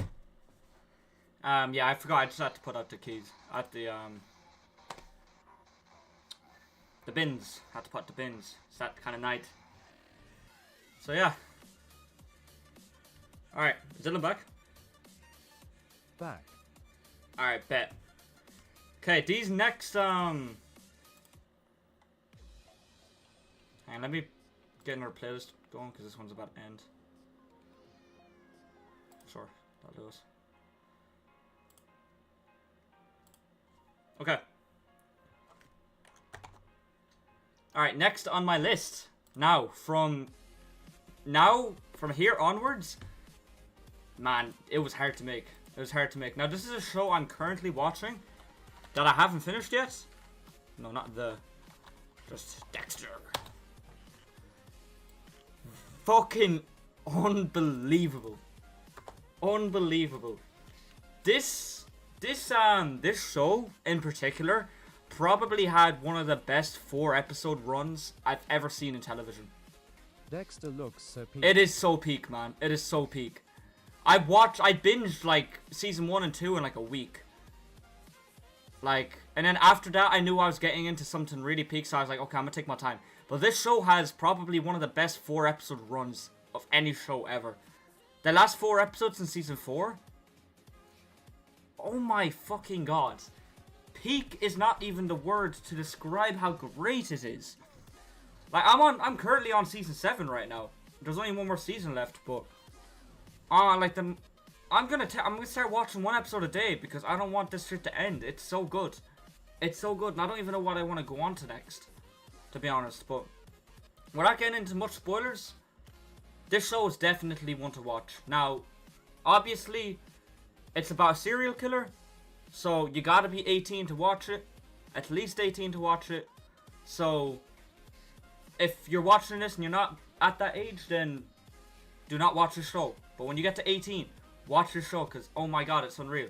I should probably say that. It's like, you know, that goes for saying a lot about these shows, actually. I'd say the only ones really realistically you could watch without being like 18 is shows here are 18. Yeah, I'm only realizing that now. Like Stranger Things, Mandalorian, Prison Break, It and goes Invincible without saying. are probably the ones that you could watch when you're young, like when you're below 18. But the rest of them are 18, and the rest of them will be 18 as well. So yeah, never mind. This one hurts me putting this low. This next one, because I really fucking love this show, but compared to the top 5, it kind of has to go down here. So not a lot of you probably haven't seen the show either, but it's the one and only it's the one and only Snowfall. And when I tell you this show is peak, this show is peak. The acting in the show is great. The cinematography in the show is great. And what makes me like it so much, it takes 2 of my favorite things in the world and combines it. The 1980s and Los Angeles. One of my favorite cities. Yeah, I know you definitely weren't expecting that, because I said the show's in my top 5, but I really sat down and considered what my top 5 and what top 5 actually is. And yeah, look, it has to be 6, man. I hate putting Dexter. I like these 2 shows. I hate putting down here because in my eyes they're top 5. Like they are top 5 shows, but top 5 is just top 5. They're on their own level. These next shows, but Snowfall, it's set in the early days of the 1980s with the early days of the drugs of cocaine. TWD. Lol. No. Yeah, no. Look, it's set in early days of cocaine in the 1980s of Los Angeles. Like that. Reading that description about the show before I watched it I already knew I was going to be hooked on it. I already knew I was going to be hooked on it. Watch it, man, please. Let me guess, that's no. 1. What's number 1? Oh, The Walking Dead? Nah, you'll see. No comment. Right, next. Next we're getting into the good ones, chat. Next we're getting into the good ones. Better Call Saul. Man, what do I have to say about this one that like you don't know already? Wow. Wow, wow, wow. Acting, cinematography, story. Everything about this is peak. Peak in all caps. In all caps. Everything, every other show coming up here is peak in all caps. I was so expecting BB there the way you were saying that. Nah. Perfect show. Perfect show is right. Perfect show is right. I probably will put this higher when I rewatch that and Breaking Bad. But right now, it's waiting where it is. It's waiting where it is. Everything about it. Now I'll talk more My about top this when I put in Breaking Bad. Now that's not a spoiler for the list. If I have Better Call Saul, I'm gonna have Breaking Bad. So I'm gonna talk more about Breaking Bad and Better Call Saul together when I put Breaking Bad in. But next, I don't even need to look at my list, like my picture, because I already know what I'm having in. And this is very recent. This show, very recent. But yeah, I got Shogun, man. I got Shogun. This show introduced me, like properly introduced me to Japanese culture. And oh my god, is it good? No, not sorry, not good. It's great. Ton of clips BB and Better Call Saul, and they're much better than I remembered. Yeah, I feel like that's gonna be the same with me, to be honest. I can't wait to rewatch it. But Shogun, man, it's set in 1600s. Not sure where I would put this. It's set in 1600s. Well, set in the 1600s. About the Japanese war, samurais. Fuck me, it's great. It's great. Over BCS is crazy though. It's only one season. See, that's the thing. They've renewed it for an extra 2 seasons, I think. But like, I like this show, man. I hold this very close to my heart. Like the next 3 shows in the list, but I see the vision this show has. And first off, I should say it's not in English. Like, I still don't think it can live up to BCS. All right, fair enough.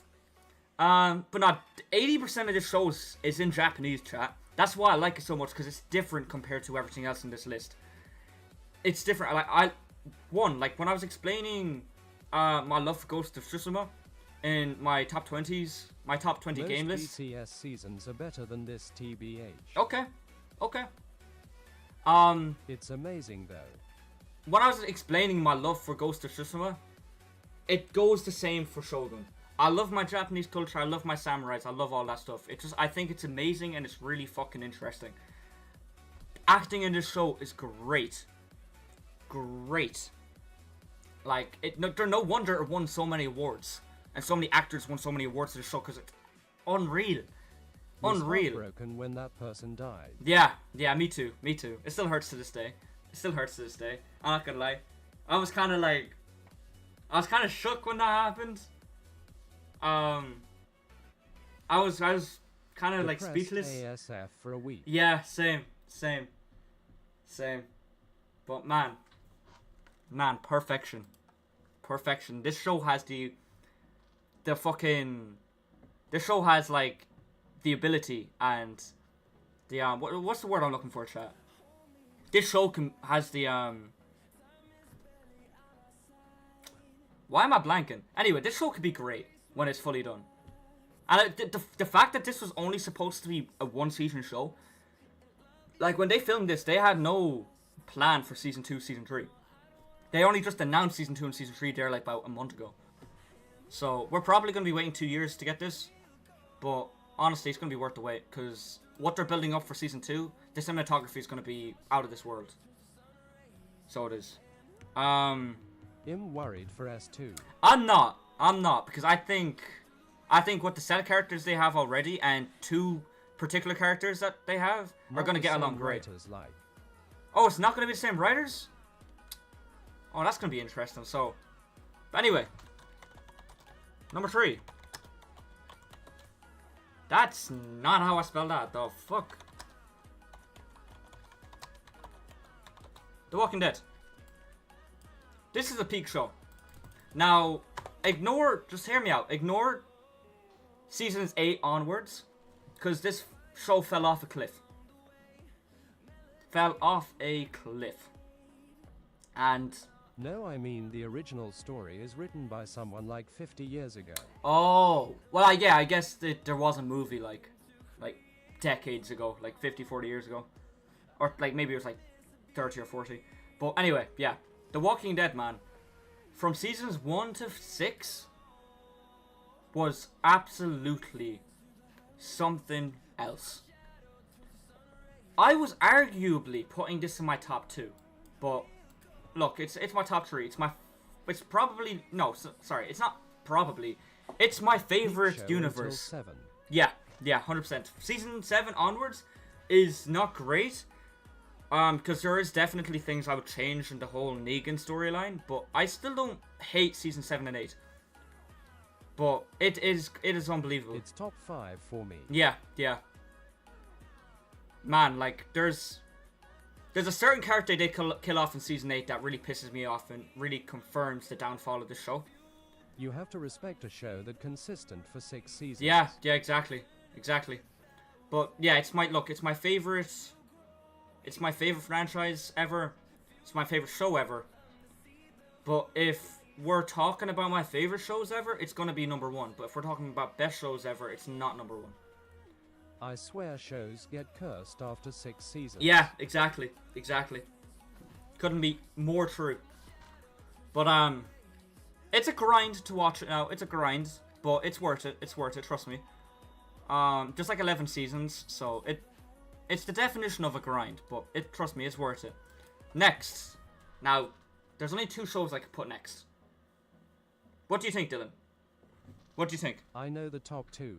I know you know the top 2, but what order do you think I am putting them in? Is the question.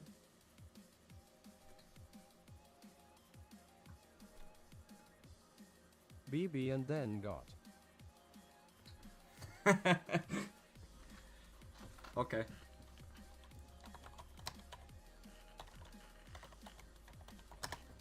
Game of Thrones. Number 2. Breaking Bad. Number 1. Now, I put these 2 in first, and at the same time, because just process it. Process it for a second. Because these are the best 2 shows I've ever witnessed watching in my entire life. The cinematography, the acting, the storytelling, the writing, the characters, the world, the environment. I could go on and on and on and on. Everything about these 2 shows is incredible. They are amazing. Now I'm going to start off by Game of Thrones because, wow, did this show mean something to me? And then they released season 7 and season 8, 2 of the worst, and I mean worst in all capitals, worst 2 seasons of television I've ever seen in my entire life. And that is rare because I watch a lot of shows. But holy shit, Nothing man, comes why? close to these 2 if you ignore S8 and 7 of Yeah, that. 100%. I was hooked on this show from the very first scene. When they're in the forest, you know, and they meet, like, you know, when they leave the wall, they those 3 characters, and they leave the wall and they go into the forest behind the wall, like beyond the wall, I should say, and they run into the White Walkers. You already know, oh my god, this is peak. Now I already know this is going to be peak because I had to wait years to watch this show. Because I couldn't watch it when it was airing because I was too young. So I was too young. And Like Messi and Ronaldo in a world of their own. yeah, exactly. And yet Yeah. so different. Yeah, 100%. But like, I couldn't watch this when it was premiering, obviously, because I was too young. But like, I watched this when season 8 premiered, and I wasn't really like paying much attention to the reviews and stuff. I was just kind of like in my own little bubble watching this. No spoilers, nothing like that. And then, like, I got to season 7 and 8, and it was a letdown. But that can't... Just 2 seasons can't, like, you know, say how good of a show is, or how bad of a show is. Season 1 to 6 is peak television. It is. It really is. Like, If the it numbers lived up to the its numbers tell you. potential, it could be the best ever. Yeah. Yeah, 100%. 100%. I love all the characters. I love the world. No, I don't love all the characters. That's a lie. Every fucking Lannister in the show can... I don't know. I was going to say something, but I'm not going to say it. I'm not going to say it. Like I said with the games list I was making, respect the actor, but hate the character. And, oh my god, is there characters in this show that I despise. I don't even hate, because despise is the word I would use. Joffrey Lannister. Horrible. Horrible man. Great actor. Cersei Lannister. Arguably worse. Great actress. Joffrey.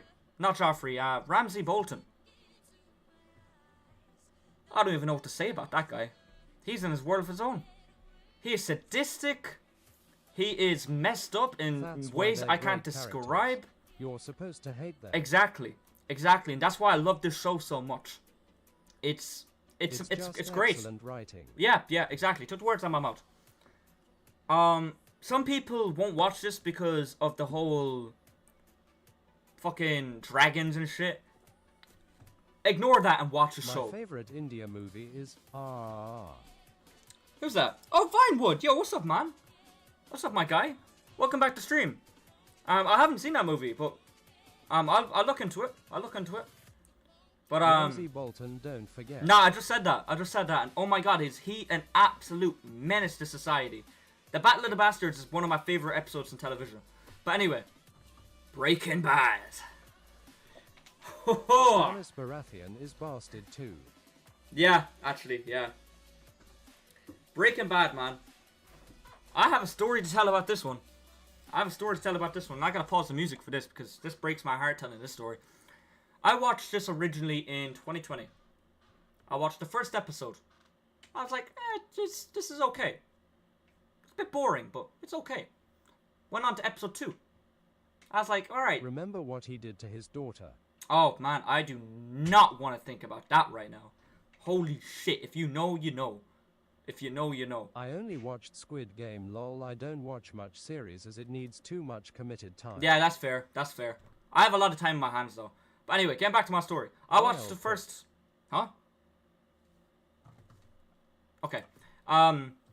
Yeah, watched the first 2 episodes of Breaking Bad. I was like, this shit is ass. It is horrible. I hated it. It was boring. It was slow. The acting was shite. It was just a disappointment. And spoilers. I'll give you 5 seconds. Spoilers. Boom. I wanted to know if he had... Not a show or movie comes close to Breaking Bad's acting. Yeah. I'll get to it. Now, spoiler warning. As we know, Walter White has cancer. That's the main thing in the show. And I was there like, this shit is ass. I don't care. I don't need to know if he lives or dies. So what did I do, chat? What did I do? He never had bad acting, Brew. I know, but like, hear me out. What did I do, chat? I went to fucking the last episode of season 5 when I never watched the rest of it, and I was like, I want to know if he dies. So I go to the last scene of the last episode and see he dies, and I'm like, yeah, I knew this show was going to be bad anyway. Passed it on. Didn't touch it for 2 years. And then I started seeing all these clips of Better Call Saul. It started off with Better Call Saul. I'm like, damn, this looks good. Then I realized it was in the same universe as Breaking Bad, and I'm like, oh, maybe I go back to Breaking Bad. For that too, sadly. But see, I spoiled it for myself, and it was so I was kind of stupid. expecting it anywhere. I mean, yeah, like 100%. But like the fact that I spoiled it willingly for myself and said it was bad acting and stuff like that, man, top 10 worst things to say about anything in the show, about television. But yeah, I was watching Better Call Saul clips on TikTok, and I was like, alright, this is good. Then that made me realize that Better Call Saul and Breaking Bad is the same thing. This is a prequel to this. So, I watched Better Call Saul first. Loved it. Watched the first seasons of this. And then I went to Breaking Bad because the last season of this is set after Breaking Bad. So I watched the first or no, like the last couple of episodes of Better Call Saul set after Breaking Bad. So I watched the prequel version of this, went to Breaking Bad, and then I went back to Better Call Saul. Can't describe a more peak series. It just kept getting better Yeah, and better every season. It's crazy. 100%. 100%. Now, there was a few episodes that I weren't a big fan of, especially Breaking Bad, because the Fly episode, like, Vince Gilligan's the man that writes the show, by the way. If you don't know, now you do. Vince, what you doing? You had a peak show. Why make a filler episode about a fly? Like, it's my only bad thing about, it's the only flaw about the show, man. Is that episode was horrible. Horrible, but the rest of it, episodes of the show are all 9 rated at absolutely insane. yeah. No show has come close to that. 100%. 100%. It's peak. Fly is good IDC. Nah, I don't know. I don't know. Like I said, I need to watch some of these again to really solidify my ranking, but nothing's going to change this 5. I know myself. But yeah, peak show. Literally, if you're going to watch it for the first time with no spoilers, watch Better Call Saul. Yeah. Then watch Breaking Bad and then go back to Better Call Saul. And then watch the movie. 3 episodes of that show is better than most season of any show. Yeah, it's probably, no, not probably, it is the best, best last, like, it's a best episode run ever, in any shows. Like, it's great. Ozymandias enough. Yeah, man, oh my god, that show, that episode is peak, but I got spoiled for that too. So I got spoiled for so many kind of things with the show, but, like, it was such an experience too.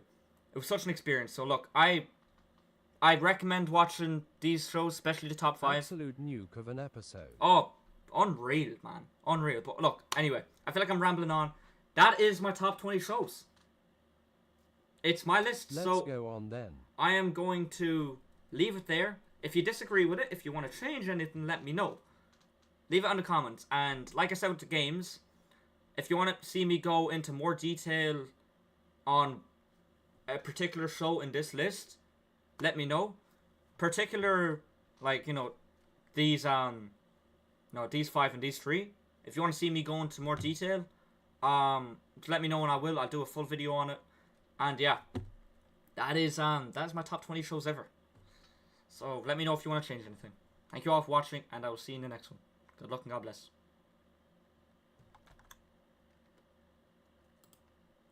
Another 2 hours in WoW. Another 50 fucking minutes. Oh my god. God damn. Movies next, chat. Movies next. Movies are going to be interesting. 5, 10, 15. Wait, I have 25 in movies, don't I? Shit. This is going to be even longer. Fun stream. Yeah, this is really fun. Yeah, I have top 25 movies. Not 20. Damn. I gotta edit Can't this. wait till you see my 100. Oh shit, yeah. Alright, movies. Why does the music keep popping up, dude? There we are. Options. So it's top 25 movies. Showing numbers. Okay. Let me just respond to a text message real quick, chat, because I have to be gone in an hour. The Europa League finals on, and I'm going down to watch it with my friends.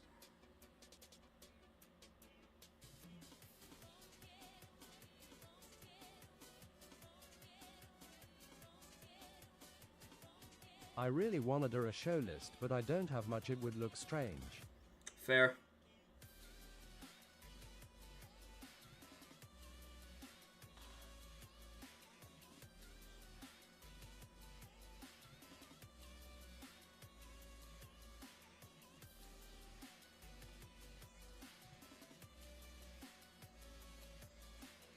Yeah, my friends are telling me to, like, come down now, but...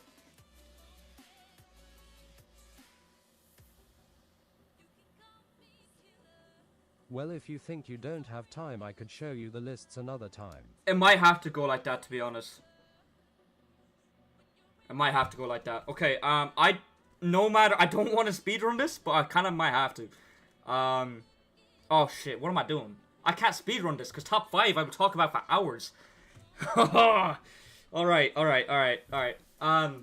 Alright, let me get my list up.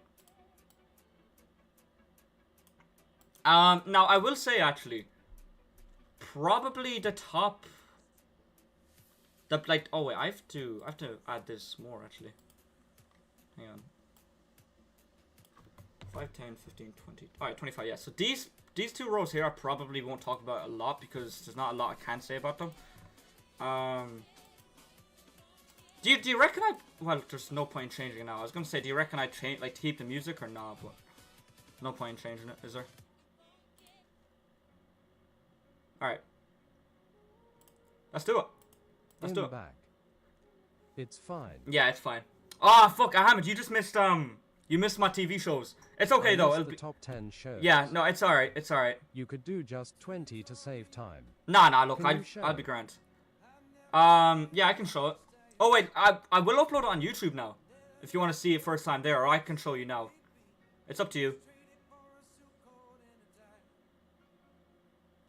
I can't say when I'll upload it to YouTube, though, at the same time. It'll probably be, like, next week. I don't want to upload them all at the same time. I'll, like, I'll space them out. Damn, this is a tune. Alright, I'll show it. Yeah, so Breaking Bad, Game of Thrones, Walking Dead, Shogun, and Better Call Saul. So, yeah, that was my list. Rewind and see. Okay. So, yeah, right, let me, alright, we're recording. Okay, right. Let's see, let's start this off. Very good show. This is kind of a filler show, though, to put in here, just to, you know, give me the top 25. But,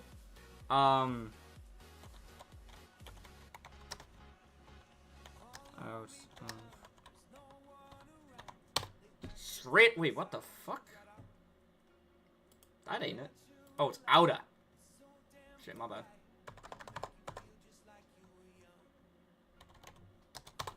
Straight out of Compton.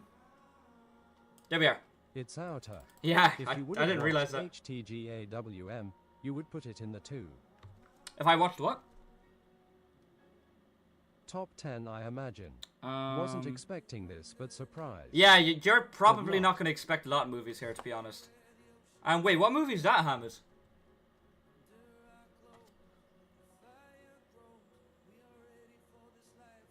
Anyway, Straight Outta Compton. I love this movie, man. I love this movie. It's about NWA, the early stages of them, and how that gang... That's a show. Not gang, sorry. Oh, okay.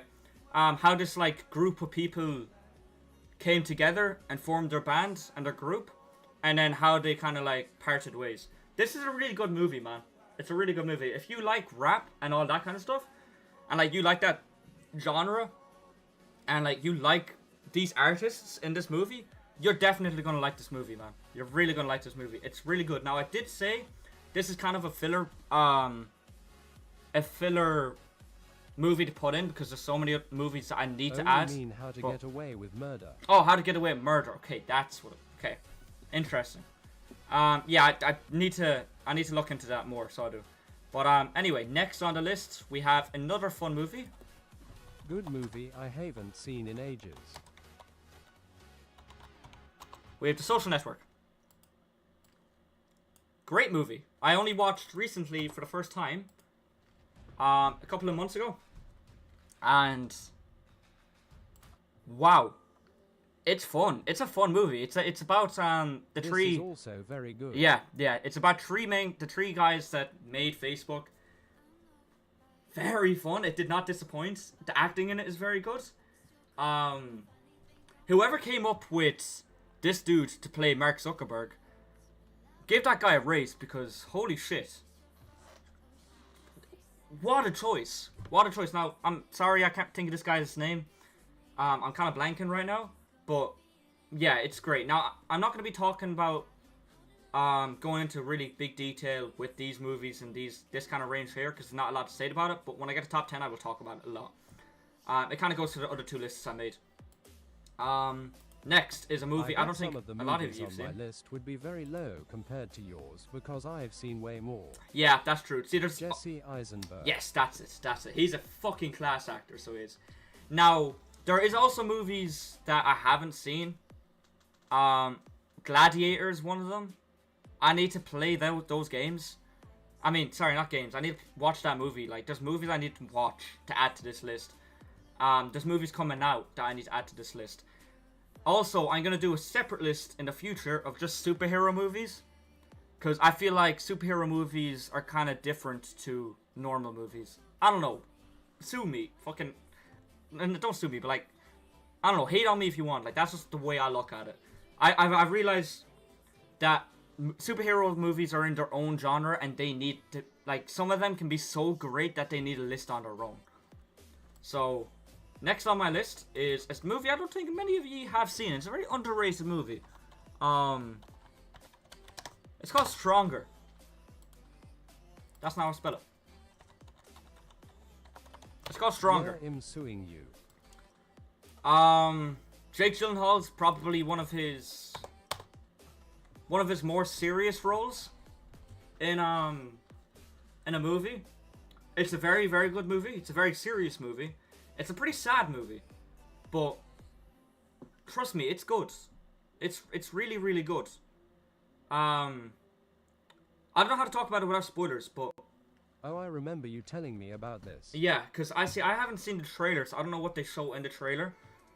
But trust me, if you like a more serious kind of toned movie, and you like Jake Gyllenhaal as an actor, trust me, this is one to watch, man. I just realized there's a movie I didn't add to my list. Another one of Jake Gyllenhaal's movies. Shit. Anyway, I guess I'll add it for the next list. Alright, moving on. Next movie on our list. Prisoners. Exactly. What a shout, yeah. What a guess. Yeah, Prisoners. This movie is also... Wow, WTF. Yeah, what a guess, man. What a guess. This movie... I didn't mean to guess that. Well, you fucking did. This movie is more, again, like Stronger. It's more of a serious tone movie. It's about... So Jake Gyllenhaal is a detective. Was the movie you forgot. No. No, Zodiac. Not Zodiac. The one where he's a photographer. And, like, he films things. What's that movie called again? Nightcrawler, yes. Nightcrawler. Yes, that is it. I forgot to put that into my list. But yeah, so Jake Gyllenhaal in this movie, he's a detective, and Hugh Jackman is a father, where his daughter goes missing, and he goes to, he does things, he goes out of his way to go and help find his daughter, and I think they're great duo in this movie. Great duo in this movie. That's slightly overrated, TBH. Nightcrawler or Prisoners?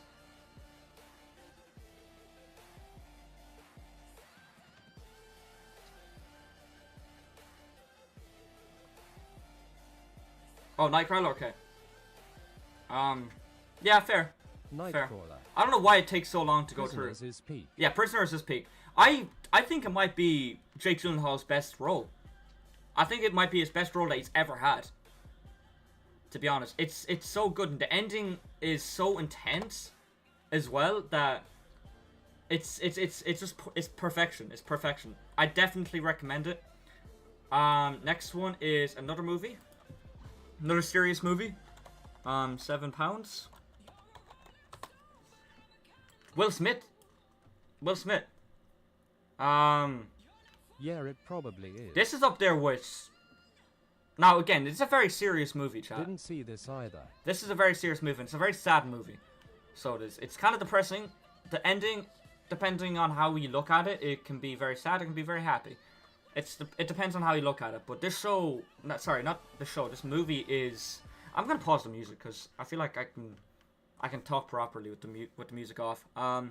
This show is... Sorry, I keep saying show. Sorry. This movie is very good. It's very underrated, I think. Not a lot of people talk about it, and it's one of Will Smith's best roles. You're going to see what his best role is now coming up. But, yeah, so £7 is next. is now, sorry, the next one coming up.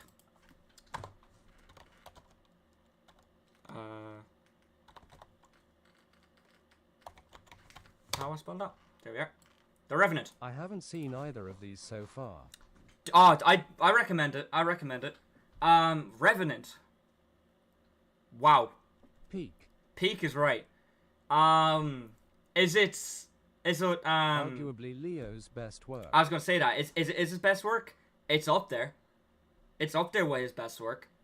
Now that I'm thinking about it, I should probably put this higher, but we're gonna get the rest of the list going first, and then we're like, if I want to change it, I'll change it. It's an intense movie, man. It's an intense movie. Like, literally, The it Wolf has... of Wall Street is probably his best. I need to finish that movie. That's not on this list. I need to watch that again. Because I never finished it. I only, like, I had an hour left to the movie. And then I stopped watching it because I got really tired. This long-ass movie, man. But, yeah, The Revenant, an intense movie. A great movie. Now, I could be wrong. He won his first Oscar for this movie, right? I could be wrong on that now, but as far as I know, I think he did win an Oscar for this movie. He did, yeah. Okay. Yes. Well then, yeah, that says enough, so. That says enough. For the amount of stuff that this guy has been in, for him to not win an Oscar, but winning an Oscar for this movie shows you how great of an actor he is in this movie. Unbelievable. Definitely watch it. Next is a movie that I watched more recently, again. Should have had won ages before, but whatever. Yeah, 100%, 100%. I don't care for the Oscars. Yeah, I don't either, to be fair. I like... It doesn't... They can be... I feel like they're rigged sometimes, like these award shows. But anyway, getting off that. Dead Poet Society. Very good movie. Another peak. Very good movie. Now, I feel like I'm putting these kind of low. But, like, from what's above it, I don't know if I'm, like... If you can go wrong with the list I have above this, to be honest. Wholesome and depressing movie. Yeah, I couldn't have said it better myself. That's 2 words to describe this movie. Movie of mine. Yeah, it's a very good movie. It's not my comfort movie. You're going to see my comfort movie when we get to the top 10. You probably know it, to be honest. Very rewatchable. I need to watch this movie again. Robin Williams, man, he was... What a fucking gem. Like, what a legend he was to the film industry. Like, you can really tell with this movie, and another movie we'll see in a minute. But holy shit, this movie is so good, man. It's so good. And honestly, like The Revenant, I feel like I'm putting these really low, but the movies I have coming up, it kind of feels right to put these down here. So anyway, next up we have Reservoir Dogs. Our first Quentin Tarantino movie. First of many, I should say. First of many.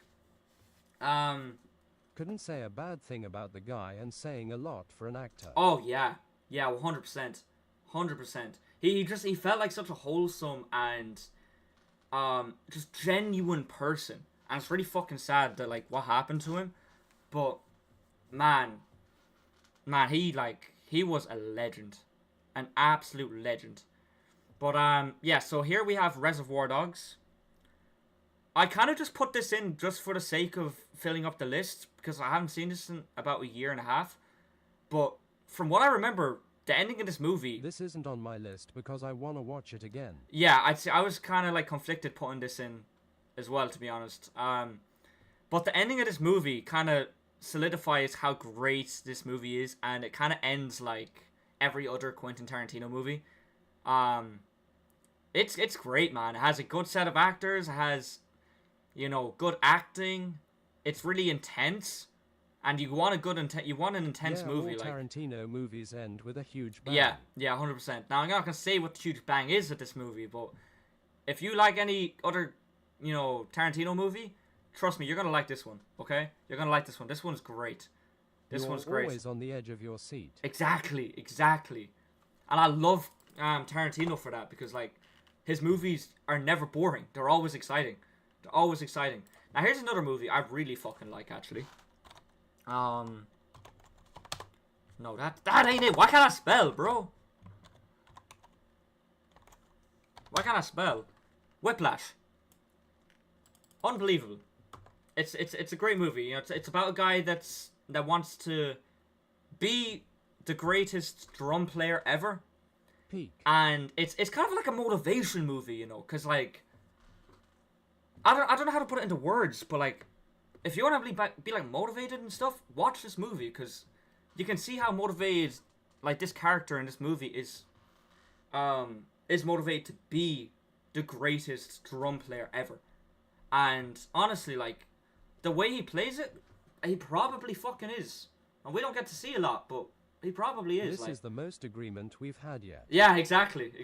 See, that's one thing we can always agree on though, is movies. Because like I get movies from you and you get movies from me. Like we're always sharing each other's like movies and stuff. So we can agree on this for once. Unlike some of the games and maybe the shows, but look, we'll never disagree on movies. I'll tell you that much. Great movie. Miles Teller is unreal in this. J.K. Simmons is unreal in this. Probably like, and I haven't watched many J.K. Simmons movies, but out of the ones I've watched, this is probably my favorite role he has.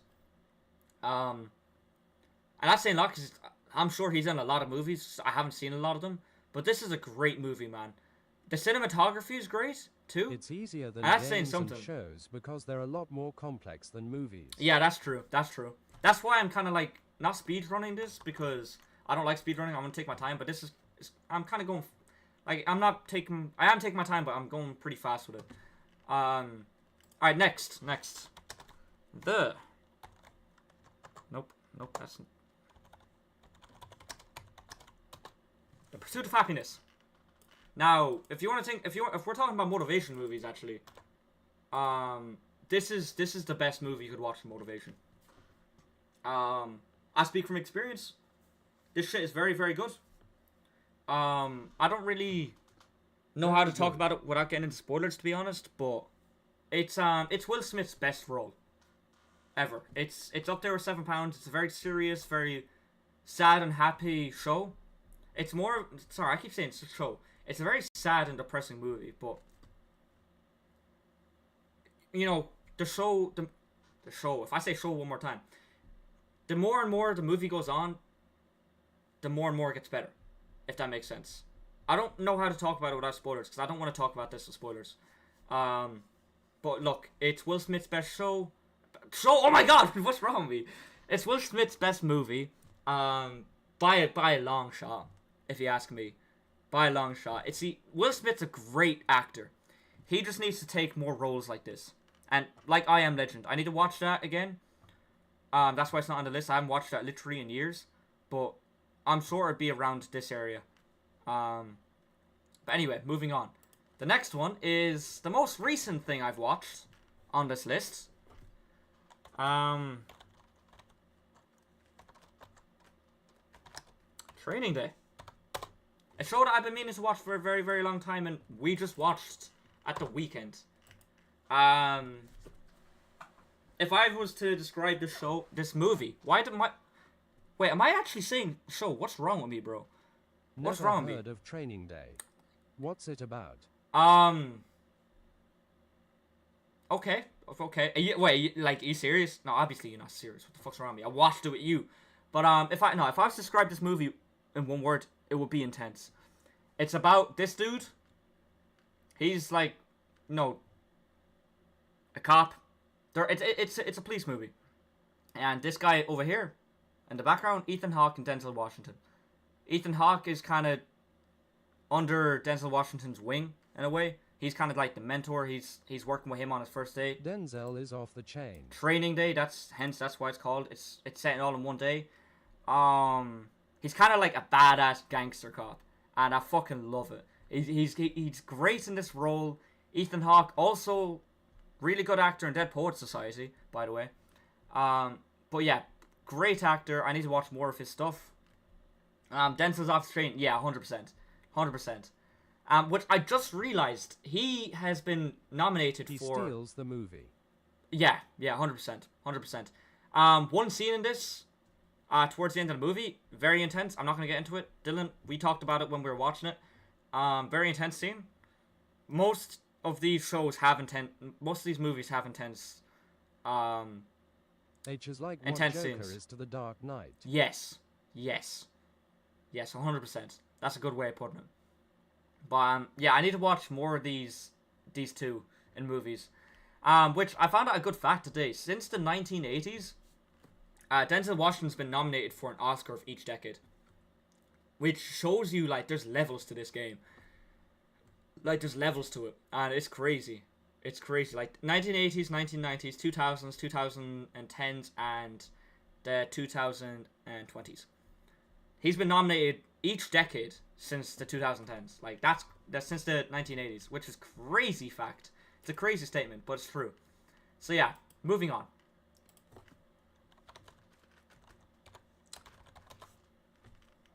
And where is it? Once Upon a Time in Hollywood. I love this movie. Greatest black actor for sure and top 10 of all-time actors. Yeah. I couldn't agree more, to be honest. I couldn't agree more. He's definitely one of the best. Now, Once Upon a Time in Hollywood. I love this movie. This is a really fun watch. Again, it's another Tarantino movie. So it ends with a big bang. This big bang is very interesting and very fun.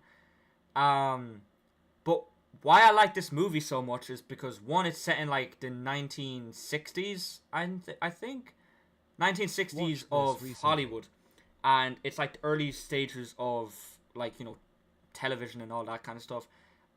It's really good. It's a really good movie. It's fun. It has 3 world class actors with Leonardo DiCaprio, Margot Robbie, and Brad Pitt.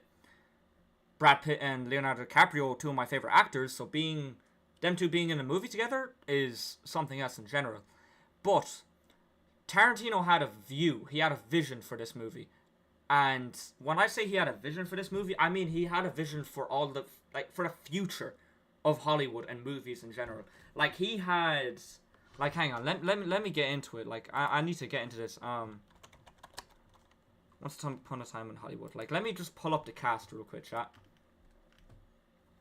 Great actor. These 3 are unbelievable. But the future, you got Margaret Qualley. I'm sorry if I'm pronouncing that wrong. You got Dakota Fanning, Austin Butler. Where's the other? Yes, Mikey Madsen. Literally just won an Oscar, chat. She won an Oscar. You have 1, 2, 3. You have 4 actors here. 5, sorry. Maya Hawke. I have 4 Tarantino movies over this one. I think I do too. I'm not sure. I need to look at it. But Maya Hawke, obviously she's going to be a good actor anyway because she's the daughter of Ethan Hawke. But, man, he had a vision. And his vision was crazy because those 4 actors I named out there, those 5 actors, are killing it in the movie scenes right now. In the film industry right now. So, honestly, that's why I like that movie so much too. But it's also a really fun watch. It's an entertaining movie. Brad Pitt plays a really interesting character, along with Leonardo DiCaprio in this movie. It's like they're filming a movie inside of a movie, if that makes sense. That's how I describe it. Pulp Fiction, Hateful Eight, Inglourious Bastards, and Django. I haven't seen Hateful Eight actually. Need to watch that. But anyway, moving on. We have another movie.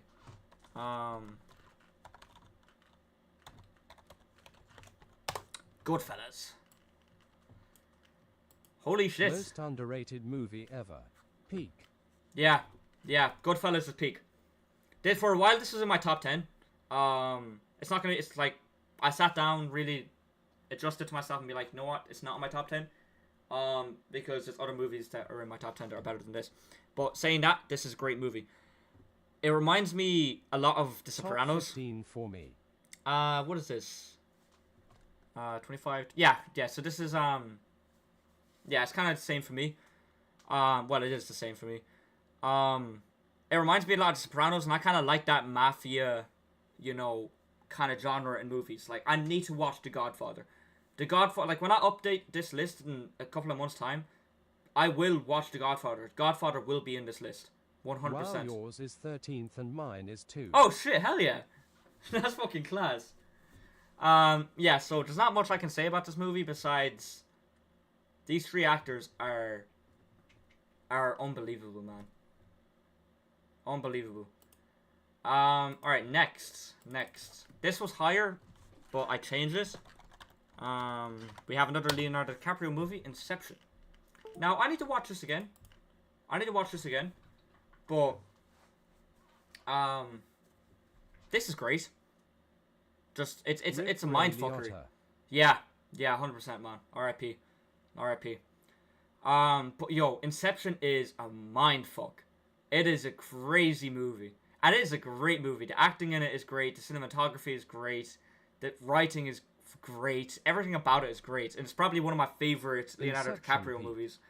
It's so good, man. It's so good. And the roster of actors you have on this movie is crazy too. First, Chris Nolan. Yeah. Next is a movie I really like too. It is 12 Years a Slave. This is a very serious and very sad and depressing movie. But oh my god, is it good? Is it good? And it kind of gives you insight on like what Thought you were gonna put this higher. It was higher. But look, like I said, with the other movies coming up, I really like the other movies. This might go higher in the future. I need to watch it again. But it does give you insight on like what life was like for African Americans in this time in history, and it is really fucking sad and depressing to see how that actually like it's a true story. This is too, mind me saying, it's a true story. Like, it's 12 Years a Slave. It's in the title. Like, it's incredible, but it's so depressing. It came out in 2012. Lol, I was 10. Jesus, yeah, that is not a good age to watch that movie. But I watched this first like 3 years ago, and I was still shook.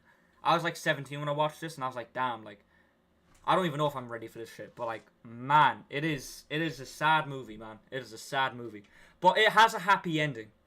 I'm not gonna say what happens at the end, but it has a really happy ending. Brad Pitt is also in this movie. He actually has a cameo in this movie at the end. So that's all I'm gonna say about this movie. Look, man, it's great. It really, really is great, and it's sad that this is a true story, and this actually happened to someone. Top 10. So yeah, top 10 now. Yeah, now we're getting into peak. This is the movie I also need to watch again, but I liked it so much the first time that I just needed to have it in top 10. It's Pulp Fiction. Like, come on now. How can you not have this movie in your top 10? How can you not have this movie in your top 10? Like, you know, fucking... it's so good. It's so good.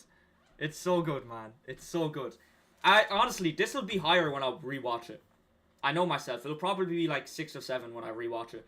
There's nothing beating my top 5. My top 5 is like solidified. That's set in stone. Again, look, acting, great. Cinematography, great. Like, every Tarantino movie has good acting. In my 10. Oh, it's not? Damn. Oh, it's 11? It's 11. That's fair. That's fair. But yeah, look, it's every Tarantino movie has good acting and good cinematography. This movie takes it to the next level. It really is up there, man. It's great. I don't really know what else to say about it besides watch this fucking movie. Watch this movie. It's great, man. It is definitely very, very good. Next is another how do I spell this one? Okay.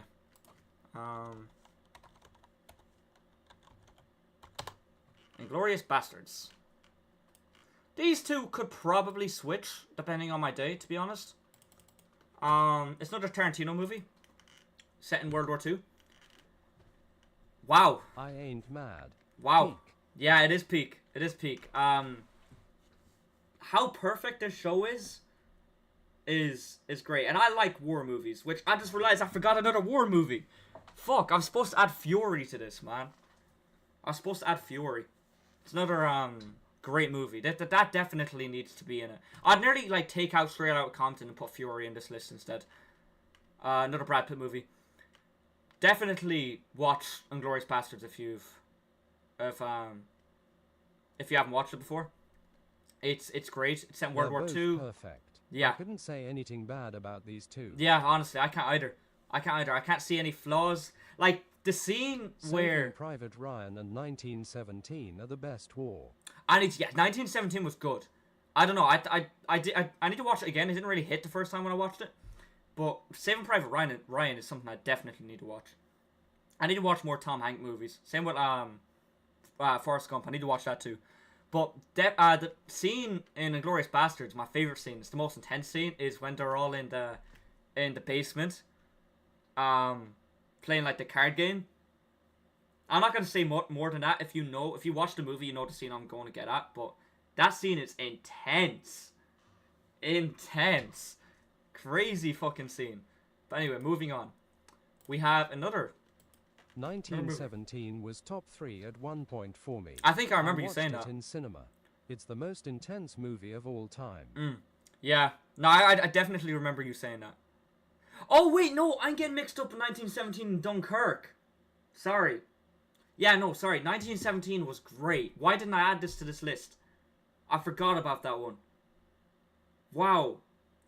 That's like, yeah, that's the movie. It's all shot in one. When H it's is one running shot, over like. the trenches as well is mind blowing. Yeah. Oh, I'm sorry. I was thinking of Dunkirk. It's kind of easy to get those two mixed up because they're set in the same time. But like, yeah, 1917. How did I forget about that one? Damn, that's what I mean. There's movies in this list I forgot about, and that I need to add and like watch again. But what's next? Oh yeah, Dunkirk super underrated too. Shutter Island. I think. Hang on, let me look at my list again. Yeah, I think it might be the best movie with a plot twist in it, and I think it might be my favorite Leonardo DiCaprio role. So I do. It's the twist in this movie. At the end of this movie is I'm still not over it, to be honest, and I need to watch it again. Holy shit. It's a peak. And when I say peak for these movies, I mean all fucking caps. Peak is... Like, if there was a word better than peak describing these movies, I would use it. But there's not. So peak is the word I'd use. Well, unreal, man. Martin Scorsese. Yeah, I need to watch more of his movies too. Because he is definitely up there with the great film directors ever. So he is. Mark Ruffalo also plays a really good role in this movie. A very important role in this movie. And it's, you know, you don't really see Mark Ruffalo play serious roles, but he definitely plays a serious role in this movie. And it suits him so well. It's kind of like Will Smith. They need to take more serious roles because it shows how good of an actor you are. And trust me, you can see how good they really are when they're in these serious roles. But not really talking about much more on that. Here is my favorite Tarantino movie. Django. Where is it? Django. Man, I like this movie. I love this movie. I think it's incredible. And I like it so much because it reminds me of Red Dead 2, which is my favorite game ever. So it's very, I like this whole, you know, cowboy, I like the whole cowboy shooting and stuff like that. It's fucking class. 3 Tarantinos in the top 10. I know. Tarantino was definitely like, man, he's fucking class. He is class. Django, honestly, great movie. Great, like, really, really good movie. Next, moving on. Here's my comfort movie. Good Will Hunting.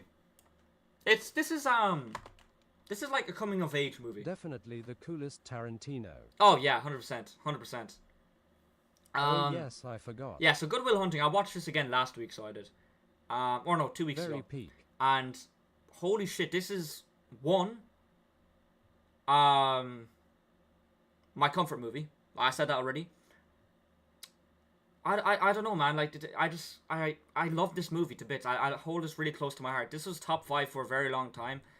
I might still be top 5. I don't know. Number 5. It was number 5 on my list until I watched something recently. Also a comfort movie for me. Yeah, Yeah, 100%. 100%. This was number 5 until I watched something recently that replaced it. We're gonna get into that now. Obviously, wait, before I get to it, Robin Williams is... This is his best role. So it is. This is my favorite role. This is his best role, in my opinion. So yeah, I just want to leave it on that. Next, Sinners. It's a hot take. This is going to be a hot take for some people. I understand that. This movie, it's not even like 2 months old yet. Or maybe it's just... No, sorry. It's not even... I think it's just about a month old. And it's already in my top 5. This is in my top 5 when I watched it the first time. Because... This is the biggest conflict I have so far. I know. And a lot of people are going to have this conflict too. But I know myself, when this... In 10 years' time, when people look back on this movie, people are going to have this in the top 10 or top 5. Holy shit. Is it good? The music in this movie is peak. The cinematography is peak. The acting is peak. And there's reasons I like this movie so much. It's because it's the cultural aspect of this movie. It doesn't just focus on African culture and African American culture. It focuses on lots of other cultures. It's not top 100 for me, but it is great. Fair enough. Like, you know, it focuses on, like, Irish culture, Chinese culture, African American culture, and African culture. And it, like, you know, there's one scene in it, where it goes through all the decades of all the decades and all the cultures of certain music, and the song going on in the background while this is all happening has been on repeat for me for the first 3 weeks of me watching this movie. That was on repeat because it was unbelievable. It was unbelievable. And seeing, like, the whole Irish culture in this movie too makes me respect this movie even more. And, like, not a lot of movies do that, and I really like that for that. So that's kind of why it's in my top 5 too, because, you know, Irish culture is great, and I think it should be more... It actually just misses top 100 lol. Oh, wow. But no, I think Irish culture is so good. Like, the fact that it's in this movie, I think it should be, you know, explored more in future movies. Like, this movie is great, and we need more movies like this. We need more movies. It's like a horror musical, but it's not really a musical because you don't have people singing like High School Musical, but it's still great. And also, fun fact, this is the first movie I've ever seen back-to-back in the cinemas. Never done that ever before. But this movie really made me do that. It really made me pull it back-to-back. So, that's why it's in my top 5. I love this movie to bits. And, honestly, it's great. It's perfect. Man, it's perfect. Next. Fight Club. Do I really have to talk about this movie? I would say there's only 5 or 6 movies that are truly perfect, and Fight Club is certainly one of them. Yeah, 100%. Knew this was 100%. This is, I got spoiled for this movie, unfortunately. I didn't get, like, spoiled, like spoiled, but someone said something to me that made me kind of be like, oh, shit. I was going to watch that movie, now I can't watch that movie. I'm not going to spoil it, but I got spoiled for the ending of this movie, and... I kind of, when I was watching it, like, Dylan, I watched it with you can even, like, you know, you can even agree to this, like, I was kind of putting I was kind of putting it, like, together, piece by piece, while the movie was, like, went on.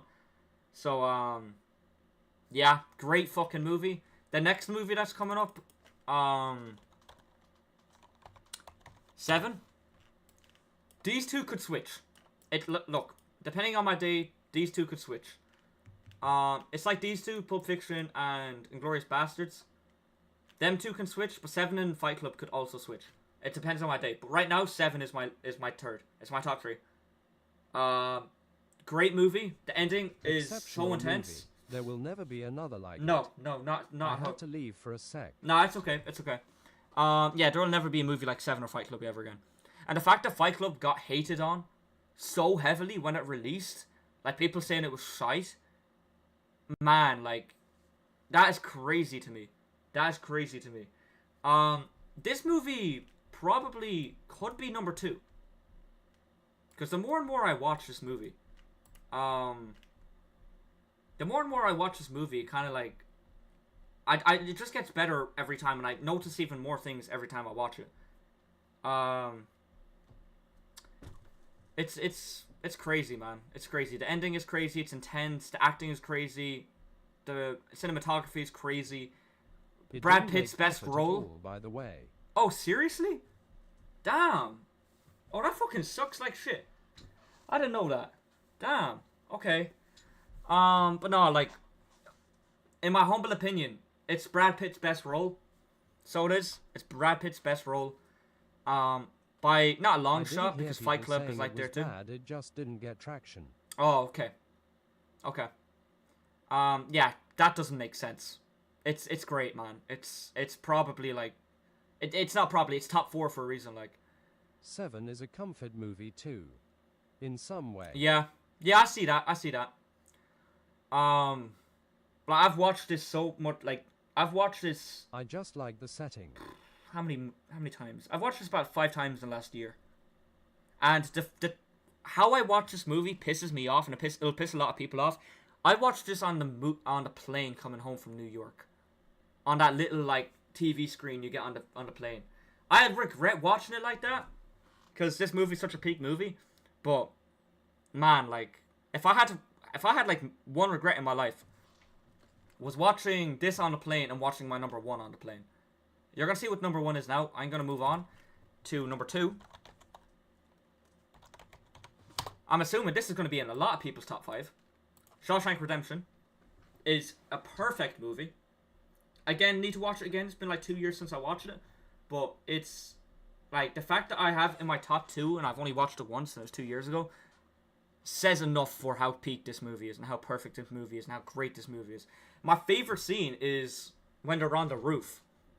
And they, I don't know, do I say this without spoiling? Crazy how you watch 2 of you top 5s on a plane. Yeah.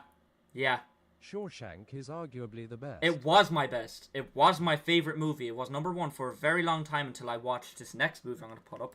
Which I'm just going to put up now because, we'll talk about the 2 now. Interstellar. Another Matthew McConaughey movie. Well, not another, because it's the first one, but this and TDK are on the same level to me. TDK? Wait, what's TDK? I can't even take a guess, to be honest. But no, like, Shawshank Redemption, my favorite scene is when they're all on the roof working with the guards. Knight. Oh, The Dark Knight, obviously. Yeah, silly. But yeah, my favorite scene in Shawshank Redemption is the scene where they're all on the roof working with the guards. I'm not gonna get into much because it's a very, very Only good scene. 2 Chris Nolans. Surprisingly, to be honest, actually, because he's my favorite director. But now that I'm thinking, No Oppenheimer even. I literally just remembered that just there when you said there's only 2 Christopher Nolan. Why the fuck have I forgot about Oppenheimer? What's wrong with me? Oh my god, that's actually annoyed me. See, I said it at the beginning. Begins. I said it before. Like, there's movies I'm missing. But hang on, let me talk about Interstellar real quick because it's number 1 for a reason. I love space, and this movie takes space to a whole different level. The acting in this movie is peak. The cinematography in this movie is peak. The writing. The writing is peak. Everything about this movie is peak. I love it. I love it to bits. And the foreshadowing in this movie, like the foreshadowing at the beginning of this movie to the end of the movie, like the foreshadowing at the beginning of this movie for the end of the movie is crazy. You'll only understand it when you watch it for the second time. You'll like The Martian if you like this too. I need to watch The Martian. I do need to watch The Martian. So I do. My friend also said the same thing, actually. It's not as good, but it's a great movie. Okay. I'll add it to the list. But yeah, look, that's my top 5. That's very rarely is that going to change. I can't see that changing ever, to be honest. I will stand on this cliff forever. I don't see this changing. My top 5 is like, and now they might move around once in a while. Like this like, you know, sorry. Like, these two might change. These two might change. Sinners, over time, might change. But right now, like, because these two... It used to be this, chat. You'll see. It used to be this. Look, this was my top 5 before. But I watched The Sinners, and I watched Interstellar again. And this is my list now. I said it before on stream. If you manage to not see it first on stream and you're seeing it first here, then let me know what you think about it. Let me know if there's anything you will change. I am extremely late to be meeting my friends for the Europa League final, so I gotta go now. But look, like I said with the video games and like I said with the shows, if you want to see me go into deep... I feel like The Green Mile and The Departed will break top 10 on yours. Yeah, probably. Especially Green Mile. Like, that's been on my list for a long time. GL, good stream. Oh, it's a great stream. But look, chat, if you want to see me go into, like, not just chat, like live stream, people watching this on the YouTube comments, if you want to see me do, like, a more in-depth breakdown on these movies and, like, go into more spoiler review details and all that, let me know and I will do that in a heartbeat, so I will. But anyway, that's my list. Thank you all for watching, and I will see you in the next one. God bless and good luck. Probably The Godfather 1 and 2 and Schindler's List and Lord of the Rings. Oh, yeah, 100%. 100%. But yeah, so this is my list. This is my list. This is probably the one that we agree with the most, to be honest, Dylan. But yeah, there's definitely things here that I've definitely forgotten about. Definitely I need to add. Not a bad list. No, it's not a bad list. I'm pretty happy with it, to be honest. I'm happy with all my lists, though. Especially the shows. I'm very happy with my shows. I think that's a solid list, too. Games, I'm very happy with. I know you don't like this shit. I know you don't like that, and especially this. It's mostly The Last of Us that got us talking lol. Yeah. But look, that's the whole point. It's gonna be interesting to see what people on YouTube think about that. And honestly, even if people don't want to see me do a whole review on it, on The Last of Us, I think I might just do it anyway. So I think I might just do like a review on season 2. To be honest, because there's so many things, like I was talking about it yesterday on stream, and then I like shut myself up, but then like, you know, I kind of forgot what I was saying yesterday because it was kind of just in the heat of the moment. It's good practice anyways, who cares? Yeah, that's true. But yeah, look, I actually need to end stream now, so I'm not going to pull up the screen. I'm just gonna end stream. The videos that we have that I've just made there are kind of mad, to be honest. Let's see. Yeah, GL. The 44 minutes. Then the other one is like, again, 50 minutes, and then the first one's 50 minutes. I'm gonna upload the games on Friday. I'm gonna upload the shows on Monday, probably. And then I'll probably upload the movies on Friday. So, yeah. We leave it there. I gotta go. I appreciate everyone for watching this. Appreciate everyone listening to me ramble on about games, movies, and shows. I will definitely do an updated version of this in the future. And yeah, again, let me know if you change anything in the comments. And yeah, I will see you on the next one. God bless and good luck.